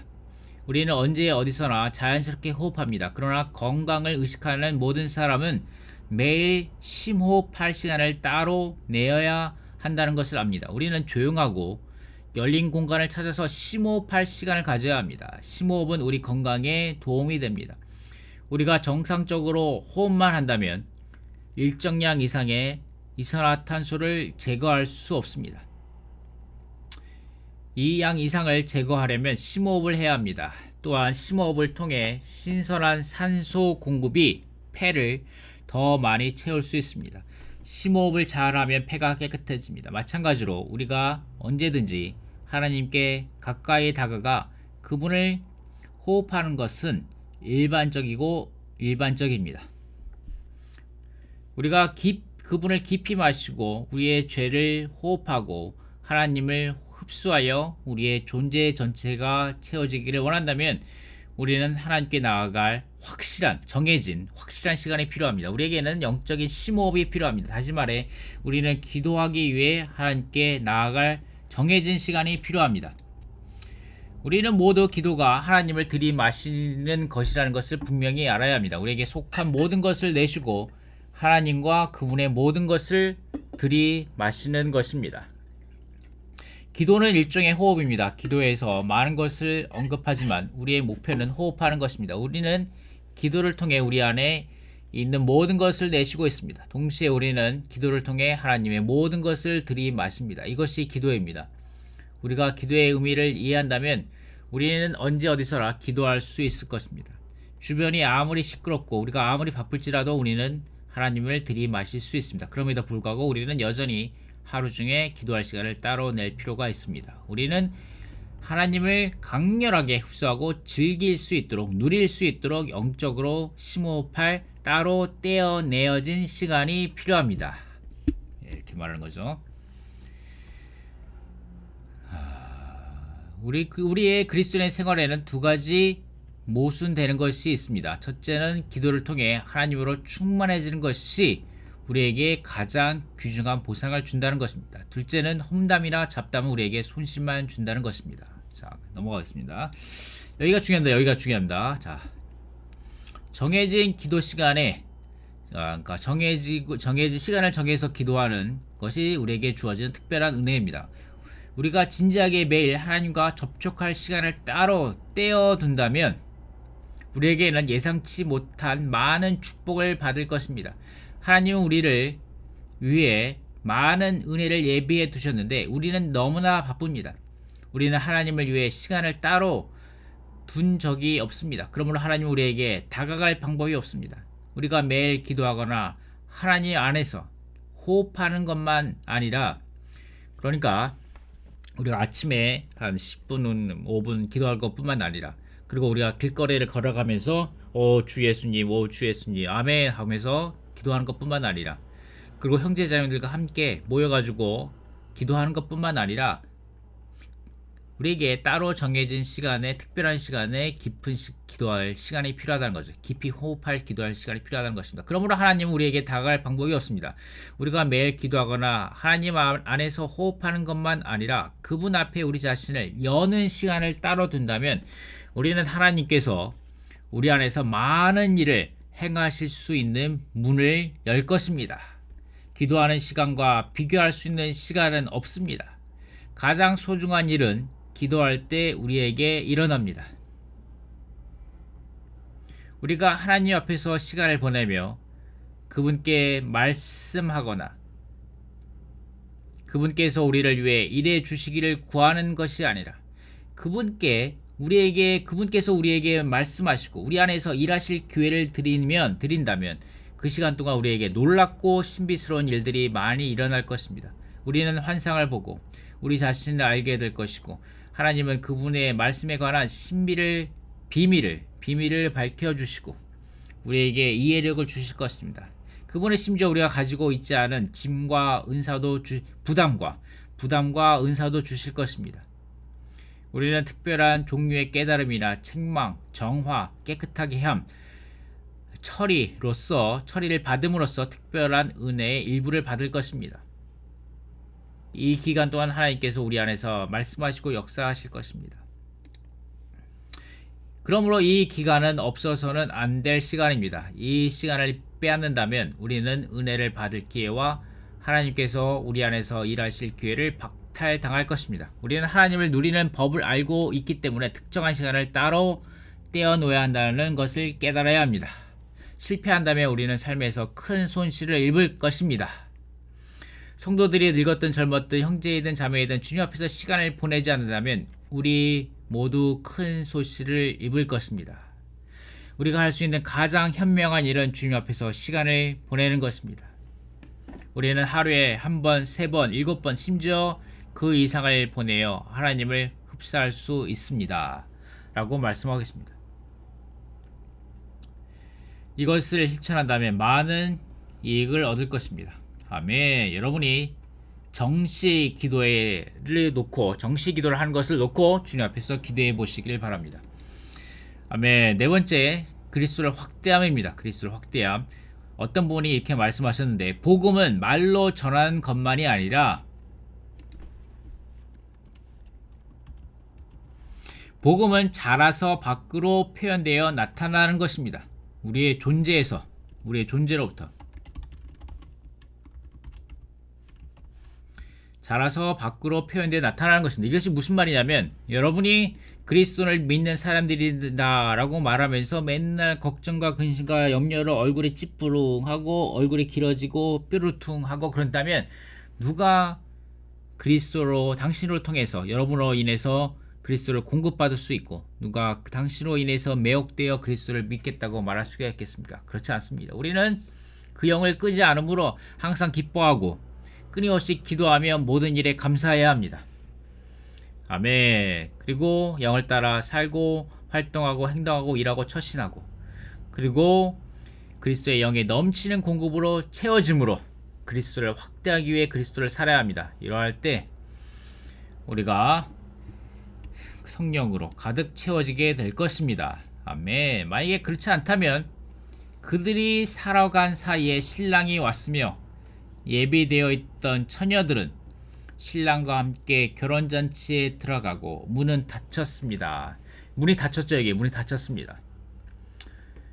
이게 등은 있는데 여분의 기름이 없어서 이 등이 꺼져가는 것처럼 그려야 되는 것 같은데, 여기는 등이 꺼져간다. 이 사람은, 야, 이 사람은 등이 완전히 꺼져서 주저앉아서 괴로워하는 것 같고, 얼굴을 이 사람도 뭐 기름이 없었나봐. 등도 없는 것, 등도 뭐 기름이 없어가지고 등도 없는 것 같은데 얼굴을 덮고 괴로워하고 있습니다.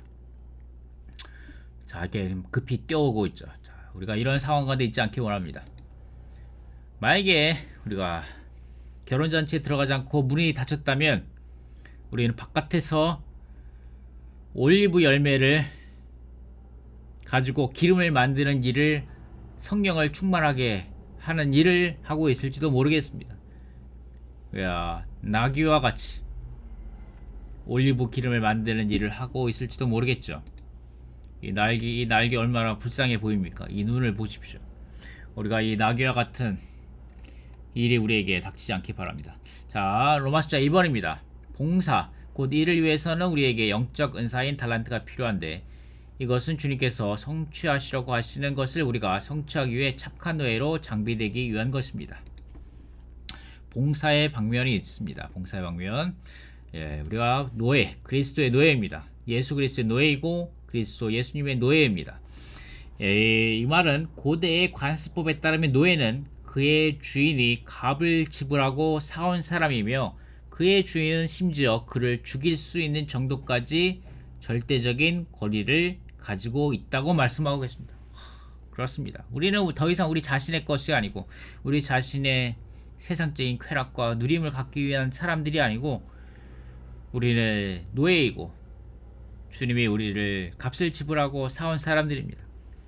심지어 주님은 우리를 살릴 수 있고 죽일 수도 있는 절대적인 권리, 주권을 가지고 계신 분입니다. 아멘. 바울은 거듭난 생명 안에서 하나님을 섬기고 그분의 백성에게 공급하기 위하여 하나님께서 값을 치르시고 사온 노예였습니다. 아멘. 우리도 마찬가지로 우리 자신들도 하나님을 섬기고 그분의 백성들을 공급하기 위하여 하나님께서 값을 치르시고 사오신 노예들입니다. 아멘. 자기 소유는 아멘. 교회를 모든 믿는 이로 이루어진 교회를 상징하고 그들은 하나님의 집안 식구들입니다. 아멘. 계율을 넘어가겠습니다. 우리에게 주신 은혜에 따라 각각 다른 은사들을 가지고 있습니다. 은사들인데 은사들은 우리에게 주신 은혜에 따라 받은 것이며 우리가 그리스도의 은혜를 체험한 결과입니다.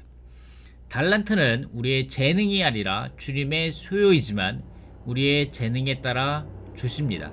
우리의 능력은 하나님의 창조와 우리의 배움으로 구성됩니다.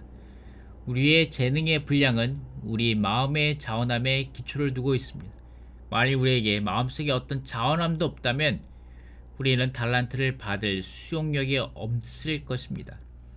달란트를 받을 수 있는 분량은 우리의 마음의 자원함에 의해 측정됩니다. 우리의 봉사의 결과는 양면을 갖는다. 첫 번째 방면은 다른 사람들이 양식을 먹고 풍성한 영양 공급을 받는 것이다. 두 번째 방면은 주님의 소유가 증가되는 것이다. 예를 들어 우리가 복음을 더 많이 전할수록 그 복음은 더 풍성하게 된다. 이것은 진리의 경우에도 마찬 해당된다. 우리가 진리를 다른 이들에게 공급할 때 그 진리는 더 증가된다. 또 이것은 성도들과 교회들의 경우에도 마찬가지이다. 믿는 이들과 교회들 모두가 증가될 것이다. 이렇게 해서 5달란트는 10달란트로 증가되고 2달란트는 4달란트로 증가된다. 아멘. 그렇습니다. 아멘. 우리의 봉사는 두 방면을 가지고 있습니다. 아멘. 양면을 가지고 있습니다. 아멘. 우리가 다른 사람들에게 찾아가서 그들을 목양하고 양육할 때 그들은 풍성한 영양 공급을 받게 될 것이고 우리 존재, 우리에서도 우리가 공급하는 우리에서도 주님의 소유가 증가될 것입니다. 우리가 복음을 더 많이 전할수록 우리에게도 이 복음이 얼마나 귀중한지 더 깨닫게 될 것입니다. 우리 존재 안에서도 우리가 이 귀한 복음을 받았다는 것에 대해서 우리가 더 많이 그 가치를 감사하게 될 것입니다. 많은 사람들이 거절하고 받아들이지 않는 이 복음을 우리가 주님의 긍휼로 받은 것에 대해서 주님께 감사함이 더 있게 될 것입니다. 우리가 진리를 더 많이 성도들에게 공급할수록 더 많이 말할수록 이 진리가 우리 안으로 더 많이 조성될 것입니다. 아멘. 여기에 또 하나의 점검표가 있습니다. 여기에는 봉사, 생활과 일에 관련된 봉사 점검표입니다. 봉사 점검표입니다. 봉사 점검표. 총 6점이고 매일매일 체크하는 것이고 기한은 주님의 주권과 긍휼이 미치는 날까지 예고 없이 갑자기 끝날 수 있습니다. 결산하게 될 것인데 주님이 기한이 다 찬 날에 결산하게 될 것인데 통과되는 사람들은 주님의 기쁨에 참여하고 오늘 왕국에서 더 많은 권위와 책임을 갖게 될 것입니다. 불합격하게 되면 엄하게 처벌받고 위선자들이 받을 벌을 받을 것이며 거기에서 슬피우며 이를 갈게 될 것입니다. 아멘. 이 부분은 좀 이따 읽겠습니다. 자, 엄하게 마태복음 24장 51절 말씀입니다. 그를 엄하게 처벌하고 위선자들이 받을 벌을 내릴 것이니 거기서 슬피우며 이를 갈게 될 것입니다. 라고 말하고 계신데 엄하게 처벌하고 라고 말씀하시는데 이 부분의 영어 번역은 직역을 했습니다. 직역, cut him asunder. 두동강으로 땡강 잘려질 것이다. 두동강으로 땡강 잘려질 것이다. 그리고 것 또한 중국어 번역도 그냥 잘려질 것이라고 직역을 그대로 썼는데 한국어는 의역을 했죠. 근데 이 말은 둘로 쪼개지고 라는 말입니다. 직역하면 이것은 영광스러운 그리스도와 그분의 왕국의 영광과 그분의 왕국의 영광스러운 임재에서 끊어져 잘려 떨어져 나가게 된다는 것입니다. 어썬더 끊어져 잘려 떨어져 나가게 될 것입니다. 신실한 노예들이 누리게 될 왕국의 출현 아래에 있는 그리스도와 그분의 왕국의 영광에 참여할 수 없을 것을 가리킨다. 참, 이 말씀이 너무 깊이 와닿았습니다. 우리는 매일매일 풍성할 정도로 아주 더 차고 넘칠 정도로 그리스도를 차고 넘치고 기쁨에 넘칠 정도로 아닐지라도 우리에게 매일매일이라도 조금씩이라도 어쨌든 집회에 가고 성도들을 만나고 하는 것이 우리에게 기쁨과 즐거움이 되는 거죠. 만약에 우리에게 그런 기쁨과 즐거움이 없다면 우리는 너무너무 공허하게 될 것입니다. 왜냐하면 우리가 이미 이것을 맛보았기 때문에 우리가 이미 이 그리스도와 교회 생활에 대한 깊은 맛을 맛보았기 때문인데 이것이 없다면 우리는 더 힘들고 괴로울 것입니다. 우리가 할 수 없이 어디 출장을 가거나 할 수 없이 어디 여행을 가게 됐을 때 세상적인 것을 먹고 맛있는 것을 먹고 좋은 호텔에서 잘지라도 호텔에 뷔페를 먹고 마실지라도 우리에게 찾아오는 것은 어떤 공허함이 아닙니까? 슬픔이 아닙니까? 그런데 우리가 형벌을 받는다는 거, 이런 형벌을 받는다는 거죠. 천년이 될 수도 있고 이것이 끊어져 영광스러운 그리스도와 왕국의 영광과 왕국의 영광스러운 임재 안에서 오랜 시간 동안 끊어진다는 것은 정말 무엇보다도 가장 커다란 처벌이 될 것입니다. 아멘. 여기에 시험지 이 점검표에 봉사 훈련 봉사 점검표에 6가지 항목이 있습니다. 내적 동기, 근원과 수단과 능력, 규결. 그 다음에 세 번째 몸의 지체들과 동역하는지, 네 번째 교회의 건축, 다섯 번째 영원한 원칙 부활, 여섯 번째 항상 더 많이. 이것이 6가지 항목입니다. 6가지 항목 체크를 여러분은 매일매일 하셔야 합니다. 내적 동기는 사랑입니다. 우리 자신의 야망과 자신을 높임, 자신의 존중 그런 것이 아니라 우리가 사랑하기 때문입니다. 주님을 사랑하고 우리 교회를 사랑하고 모든 믿는 이들을 사랑하기 때문입니다. 이것이 우리가 첫째가는 사랑을 버리지 않기 원합니다. 첫째가는 사랑을 버렸을 때 교회의 타락이 나타납니다. 그 타락이 모든 타락의 원인이 될 것입니다. 두 번째, 근원, 수단과 능력, 규결입니다. 로마서 11장 36절. 왜냐하면 만물이 주님에게서 나와서 주님을 통하여 있고 주님에게로 돌아가기 때문입니다. 영광이 그분께 영원히 있으시기를 바랍니다. 아멘. 여기 민수기 18장 1절 말씀이 있는데 정확히 왜 이것을 비교 구절로 있는지 정확히 잘 모르겠습니다. 아시는 분은 저한테 댓글로 알려주시길 부탁드리겠습니다. 세 번째, 몸의 지체들과 동역입니다. 여기서 관련 구조로 몸을 드리고 혼을 드리고 몸의 희생제물로 드리고 생각이 새로워짐으로 변화되고 영 안에서 불타야 된다고 말씀하고 계십니다. 우리의 온 존재로 주님을 섬겨야 합니다. 그리고 하나님의 의결에 따라 이 시대를 섬긴 것, 우리 시대 하나님의 의결에 따라 우리는 이 시대를 몸 가운데서 섬겨야 합니다. 그리고 섬길 때 자신의 우월함도 없고 자신의 열등감도 없습니다. 아멘. 자신의 빛에 따라 깊이 성찰하지 마시기 바랍니다. 이러한 자신이 만든 빛은 사단에게서 오는 것입니다. 아멘.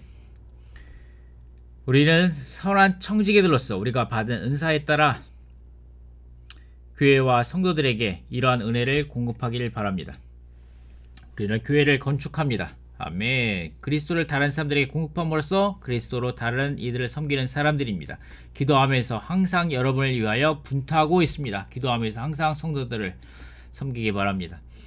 아멘. 희생 제물로 드리고 충분히 성장한 사람으로 드려야 합니다. 우리는 죄인들을 위하여 하나님께서 기쁘시게 받아들이실 만한 희생 제물을 드려야 합니다. 우리에게 매년 적어도 한 명의 복음 친구들을 하나님께서 기쁘시게 받아들일 만한 희생 제물로 드릴 수 있기 바랍니다. 그리고 1년 동안 그들을 충분히 성장한 사람으로 드릴 수 있기를 바랍니다. 그들을 목양하고 양육함으로 가정 집회를 함으로 가정을 열려서 그들을 초대함으로 그들을 그리스도 안에서 충분히 성장한 사람으로 드려야 합니다. 그들에게 영적 음식을 공급해야 합니다. 아멘. 희생제물로 드리고 충분히 성장한 사람으로 드려야 합니다.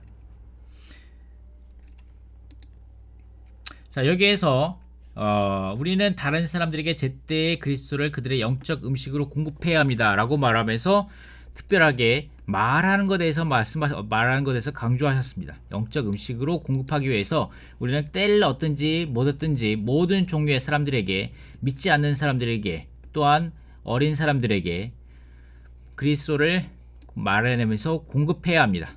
각종 집회에서 말하는 습관을 세우기에 필사적으로 힘써야 합니다. 각종 집회에서 주일 집회, 신원 집회뿐만 아니라 기도 집회에서, 소그룹 안에서, 활력 그룹 안에서 우리는 말하는 습관을 세우기 위해 필사적으로 힘써야 합니다. 여기 이런 말이 있죠. 이런 말이 있는데 웅변은 은이요 침묵은 금이다 라는 말이 있는데 우리가 때에 따라서 침묵할 필요도 있고 때에 따라서 다른 사람들의 말을 들을 필요가 있죠. 주님의 사역자의 성격이라는 워치마니 형제님의 이 메시지에서 주님의 사역자가 가져야 할 합당한 성격을 말씀하고 계시는데 첫 번째 가장 먼저 언급하신 것이 무엇이냐면 다른 사람의 말을 잘 알아들어야 한다는 것입니다. 이것이 주님의 사역자가 가져야 할 첫 번째 가져야 할 중요한 성격 중에 하나라는 거죠. 앉아서 다른 사람의 말을 듣고 그것을 깨달을 수 있어야 한다는 것이라고 말씀하셨습니다. 만약 어떤 사람이 줄고 자기만 말하고 다른 사람의 말을 들어줄 줄 모른다면 그는 좋은 사역을 할 수 없다. 만약 주님의 일꾼이 폭죽을 터뜨리듯이 계속 혼자만 말한다면 그러한 일꾼은 하나님의 손에 별 쓸모가 없다. 어떤 사람이 당신에게 이야기할 때 당신은 반드시 하나님 앞에서 그의 말을 듣는 것을 배워야 한다. 당신은 세 종류의 말, 그가 하는 말과 그가 하지 않는 말과 그의 영 안에 있는 말을 분별할 줄 알아야 한다 라고 말씀하고 있습니다. 이 메시지 아주 좋습니다. 여러분이 직접 주님의 사역자의 성격 이 메시지를 사서 읽어보시기 바랍니다. 그런데 어쨌든 여기에서는 우리는 그리스도를 말해내는 것을 훈련하고 필사적으로 힘써야 된다고 말하고 계십니다. 우리는 말을 합당하게 말함으로 영적 음식을 공급해야 합니다. 우리가 평상시에 많이 지혜를 추구하고 라이프 스타일을 공동 추구하고 함으로써 우리에게 풍성한 음식이 우리에게 조성되어야 합니다. 아멘. 그러므로 지체들에게 때에 따라 그리고 합당하게 그리고 그 사람에게 꼭 필요한 영적 음식을 공급할 수 있게 됩니다. 그런데 여기서 또 한 가지, 지난번에 메시지인데 2주째 말씀이죠. 2주째 메시지인데 이 부분이 너무나도 필요합니다. 우리에게 또한 오직 깊은 곳에서 부르는 소리만이 깊은 곳에서 나오는 반응을 일으킬 수 있다. 반응을 일으킬 수 있다.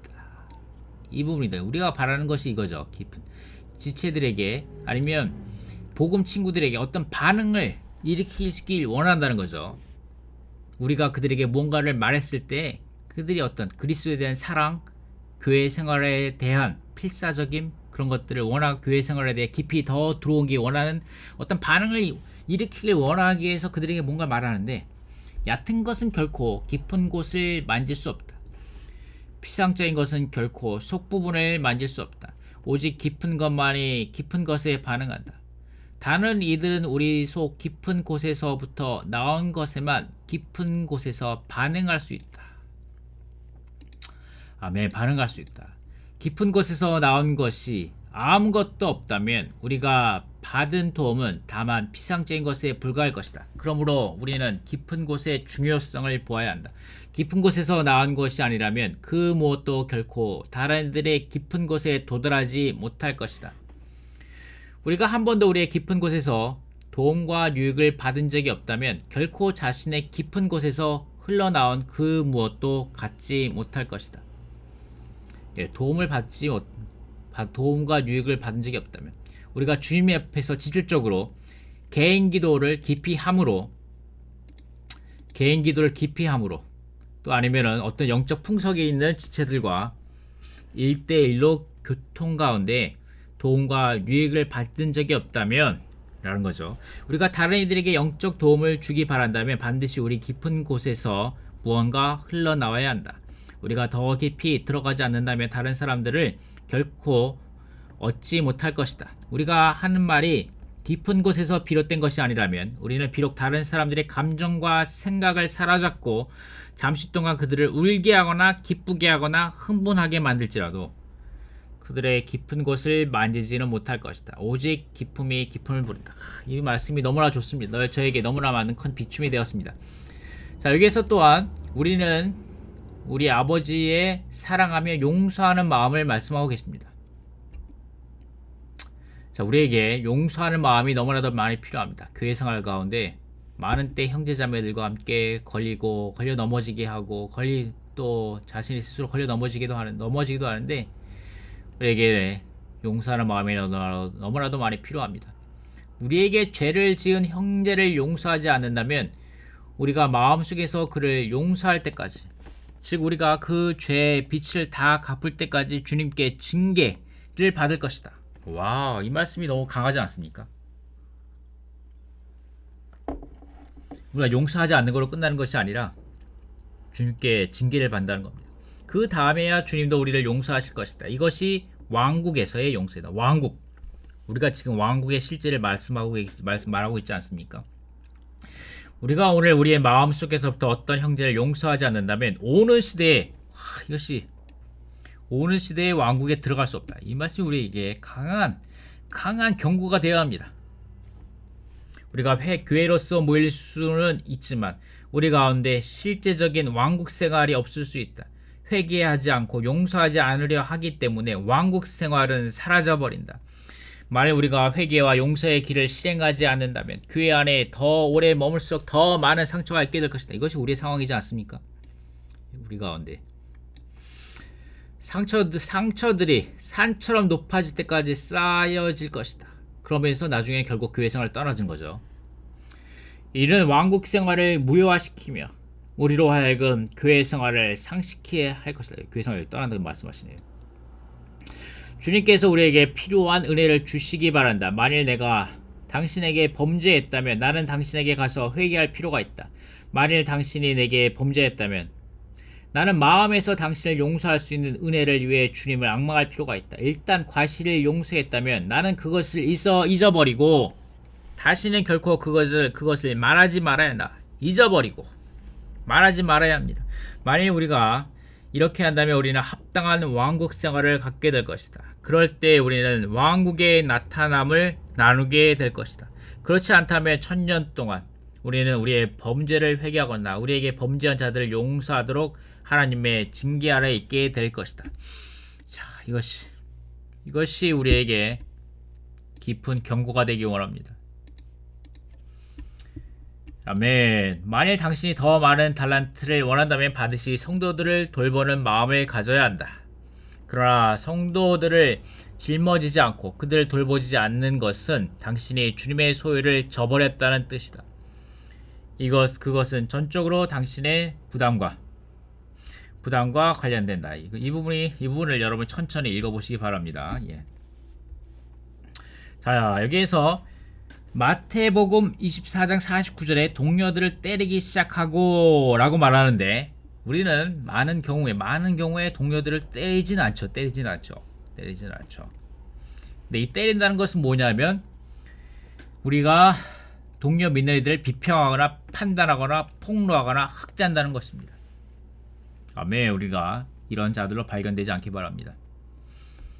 아멘. 우리는 세상에 연루되어서 땅에 속한 어떤 핑계를 대면서 주님의 은사를 쓸모없게 만들고 황폐하게 내버려 두서는 안 된다.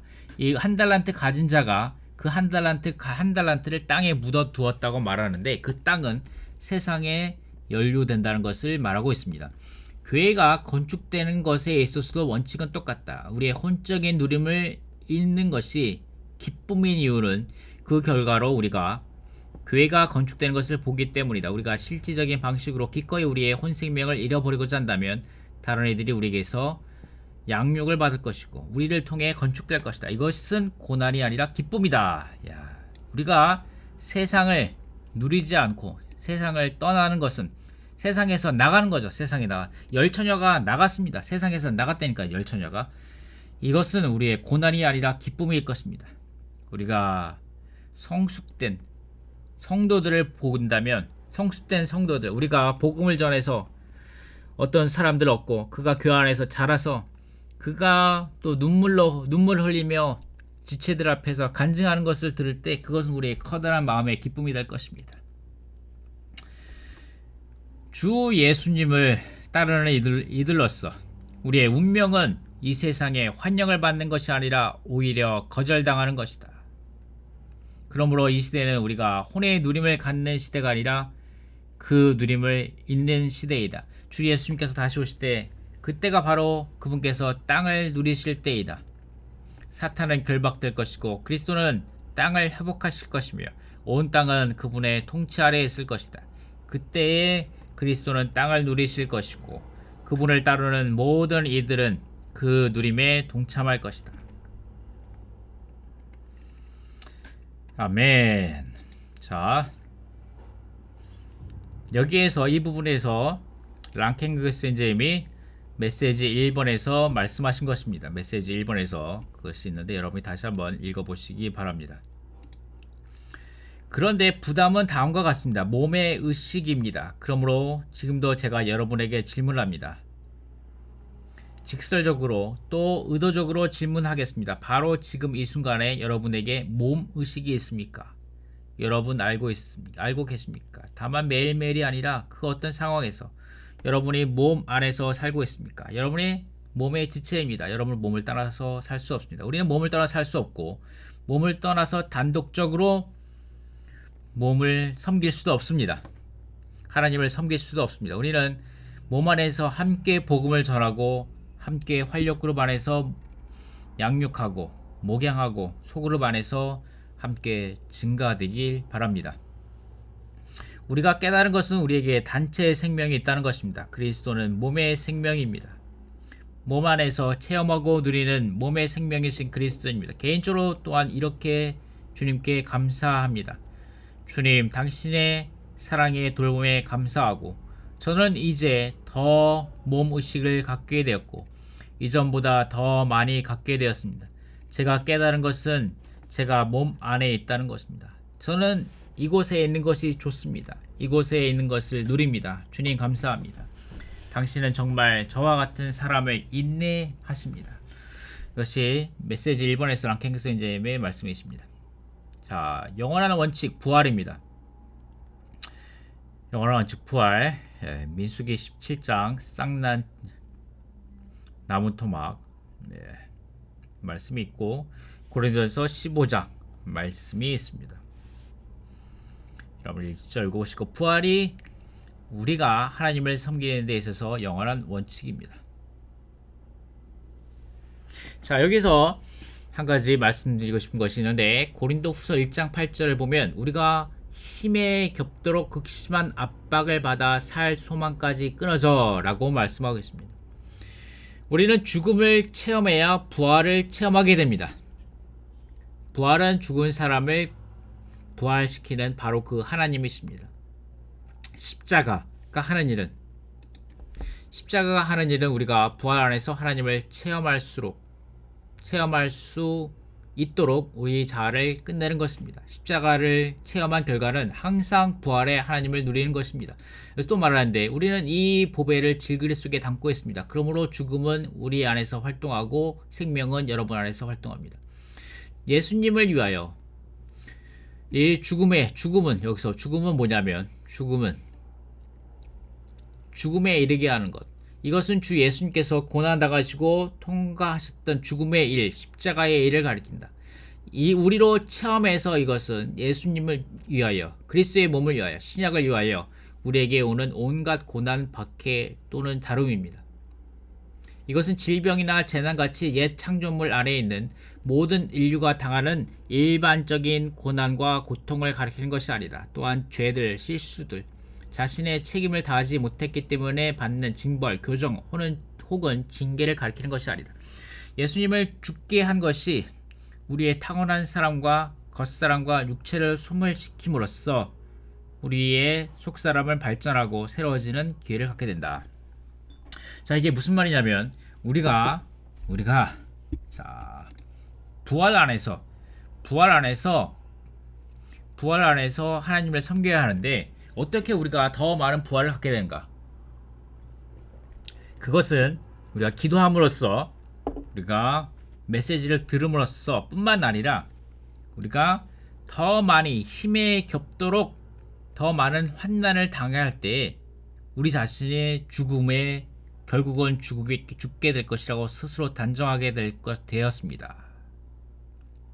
이것은 우리가 자신을 신뢰하지 않고 죽은 사람을 살리시는 하나님을 신뢰하도록 하는 것이었습니다. 라고 말씀하신 것처럼 절박한 죽음, 왜 이런 바울은 이러한 절박한 죽음에 있었냐?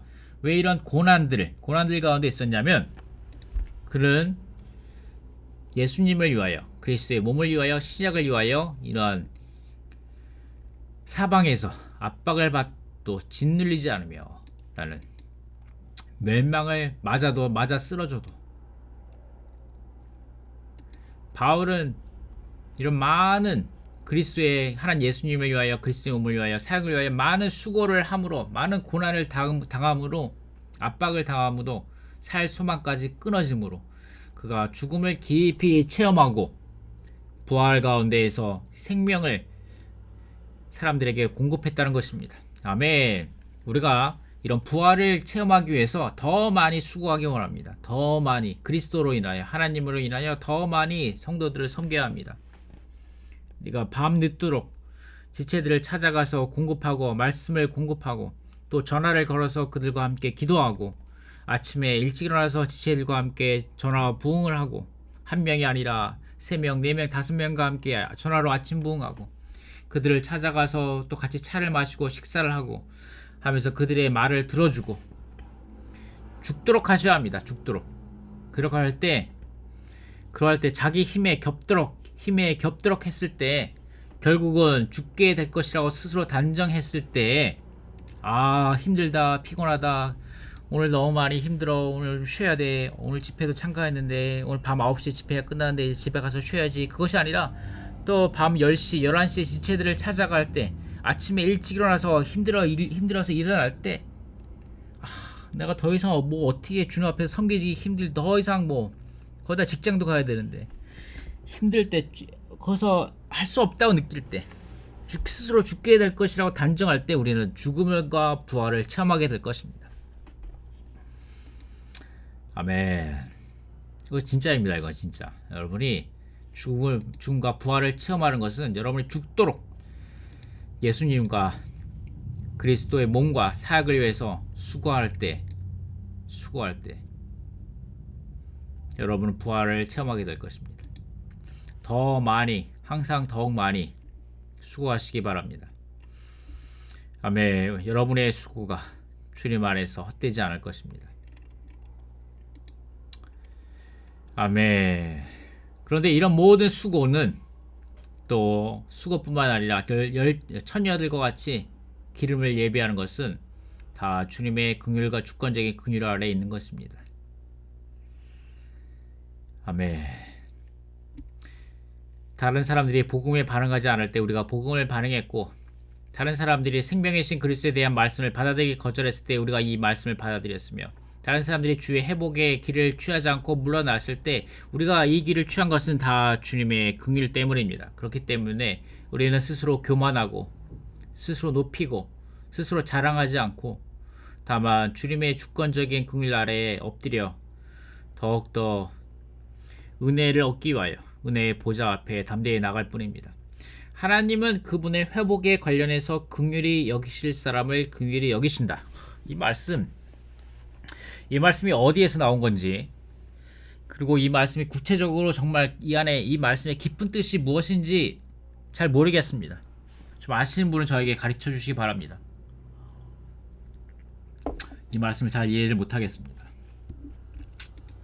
자, 누가복음 12장 말씀입니다. 이 말씀도 랑켄그 선생님이 메시지 1번에서 언급하신 것입니다. 주님의 뜻을 알고도 예비하지 않았거나 그 뜻대로 행하지 않은 노예는 매를 많이 맞을 것입니다. 그러나 알지 못하고 매 맞을 일을 한 노예는 매를 적게 맞을 것입니다. 많이 준 사람에게는 많이 요구할 것이고, 많이 맡긴, 위탁한, 위임한 사람에게는 더 많이 요구할 것입니다. 누가복음 12장 마지막 부분일 것입니다. 그 구절을 정확하게 인용하지 못하겠지만 그 사상은 분명합니다. 모든 믿는 이가 심판대 앞에 갈 때, 시대적인 심판대라고 했죠. 시대적인 징계라고 말씀하셨죠. 심판대 앞에 갈 때 대다수의 사람들은 많은 것에 대해서 말하겠죠. 주님, 난 이것을 몰랐습니다. 그들은 변명하고 있는 것이 아닙니다. 그러면 주님께서 말씀하십니다. 나도 안다. 특별히 기독교 안에 계신 믿는 이들이죠. 기독교 안에 계신 믿는 이들. 나도 안다. 은혜의 복음만을 들은 기독교에 계신 분들. 그러므로 너는 훨씬 적은 고난을 받을 것이다. 왜냐하면 너는 이것을 몰랐기 때문이다. 그리고 주님의 회복 안에 있는 성도들에게 말씀하실 것입니다. 주님의 회복 안에 있는 성도들은 우리는 몰랐습니다 라고 말할 수 없지요. 그리고 주님이 말씀하실 것입니다. 우리는 몰랐습니다 라고 말할 수 없습니다. 우리는 마태복음 24장과 마태복음 25장에 대하여 알고 있습니다. 그것이 무엇을 말하는지. 너희는 알았다. 그렇지 않느냐? 그런데 하지 않았구나. 그들이 해야 할 것을 하지 않은 것입니다. 그러므로 너희는 더 많은, 다른 일보다 더 엄한 벌을 받을 것이다.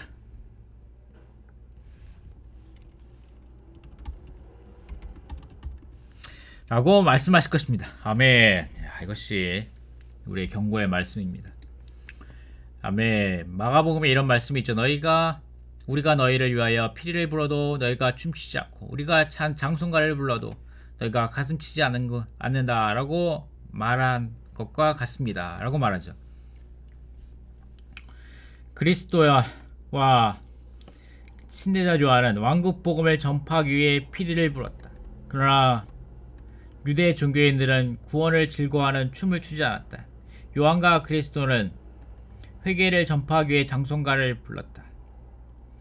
그러나 유대인들은 죄에 대하여 애통하며 가슴을 치지 않았다. 하나님의 은혜는 그들에게 회개할 것을 요구했지만 그들은 순종하려 하지 않았다. 하나님의 은혜는 그들에게 구원을 베풀었지만 그들은 그것을 받아들여지 않았다. 아멘. 주여, 주님 앞에서 정말 애통하며 가슴을 치면서 주여, 마태복음 24장과 마태복음 25장의 말씀을 받아들이기 원합니다. 하나님께서 그들의 눈에 모든 눈물을 닦아주실 것이며 더 이상 죽음이 있지 않을 것이고 슬픔이나 울부짖음이나 고통도 더 이상 없을 것이다. 왜냐하면 이전 것이 다 사라졌기 때문이다. 새하늘과 새 땅에서는 완전한 만족과 안식이 있을 것이며 더 이상 눈물을 흘리게 하는 일이 없을 것입니다. 아멘. 새하늘과 새 땅에서는 그럴 것입니다. 하지만 지금 이 땅에서 이 은혜의 시대 때 우리는 슬퍼하며 울부짖으며 고통 가운데서 주님 앞에서 눈물을 흘리며 우리의 미지근함, 우리의 뜨겁지도 않고 차갑지도 않은 것들에 대하여 회개하고 자백하는 눈물을 흘리며 우리의 기름이 부족함을 눈물을 흘리며 우리의 달란트가 주님 앞에 결산할 우리의 장부에 적혀있는 것이 거의 없음을, 우리의 장부에 적혀있는 것이 얼마나 됩니까? 우리가 얼마나 많은 사람들을 얻었습니까? 우리가 얼마나 많은 사람을 구원에 이르게 했고 우리가 얼마나 많은 사람들을 온전케 하여 세웠습니까? 우리의 장부에 적을 것이 너무나도 부족합니다. 그럴 때 주님께 결산 드리려고 우리의 장부를 드릴 것이 없습니다. 우리 장부에는 몇 페이지나 있습니까? 우리 장부에는 한 페이지나 있습니까? 두 페이지나 있습니까? 어떤 사람은 100명 이상이나 침례 주고 100명 이상이나 온전케 하였는데 그들과 관련된 많은 이야기들이 그 장부에 적혀 있는데 우리의 장부에는 도대체 무엇이 적혀 있습니까? 정말 눈물을 흘리면서 회개하고 통회하며 주님께 기도하기 원합니다. 랑켄스진 메시지 일본에서 말씀하셨습니다. 그 특별 집회 때 스페인에 있었는데 간증을 이렇게 했습니다. 주님, 제가 심판대에서 당신 앞에 설 것을 압니다. 제가 지금 요청합니다. 주님께서 그것을 심판대에서 처리하실 것이라면 부디 그것을 지금 해 주십시오. 라고 랑켄스진 메시지 일본에서 말씀하셨습니다.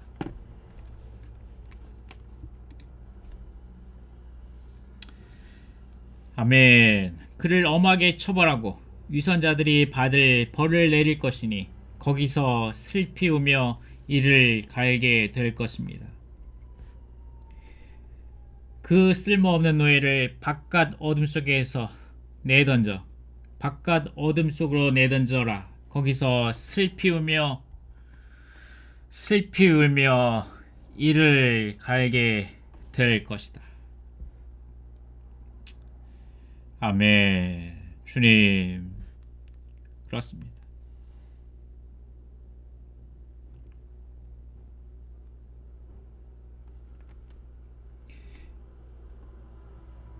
아멘. 우리는 슬피 울며 이를 가는 자들로 나타나지 않기 바랍니다. 슬피 우는 것은 후회하는 것을 가리키고 이를 가는 것은 자책하는 것을 가리킵니다. 아멘. 우리에게 후회나 자책이 없길 바랍니다. 그날에 우리가 하나님의 기쁨의 혼인잔치에 참여하는 분깃이 있는 자들이 되기를 바랍니다. 아멘. 감사합니다.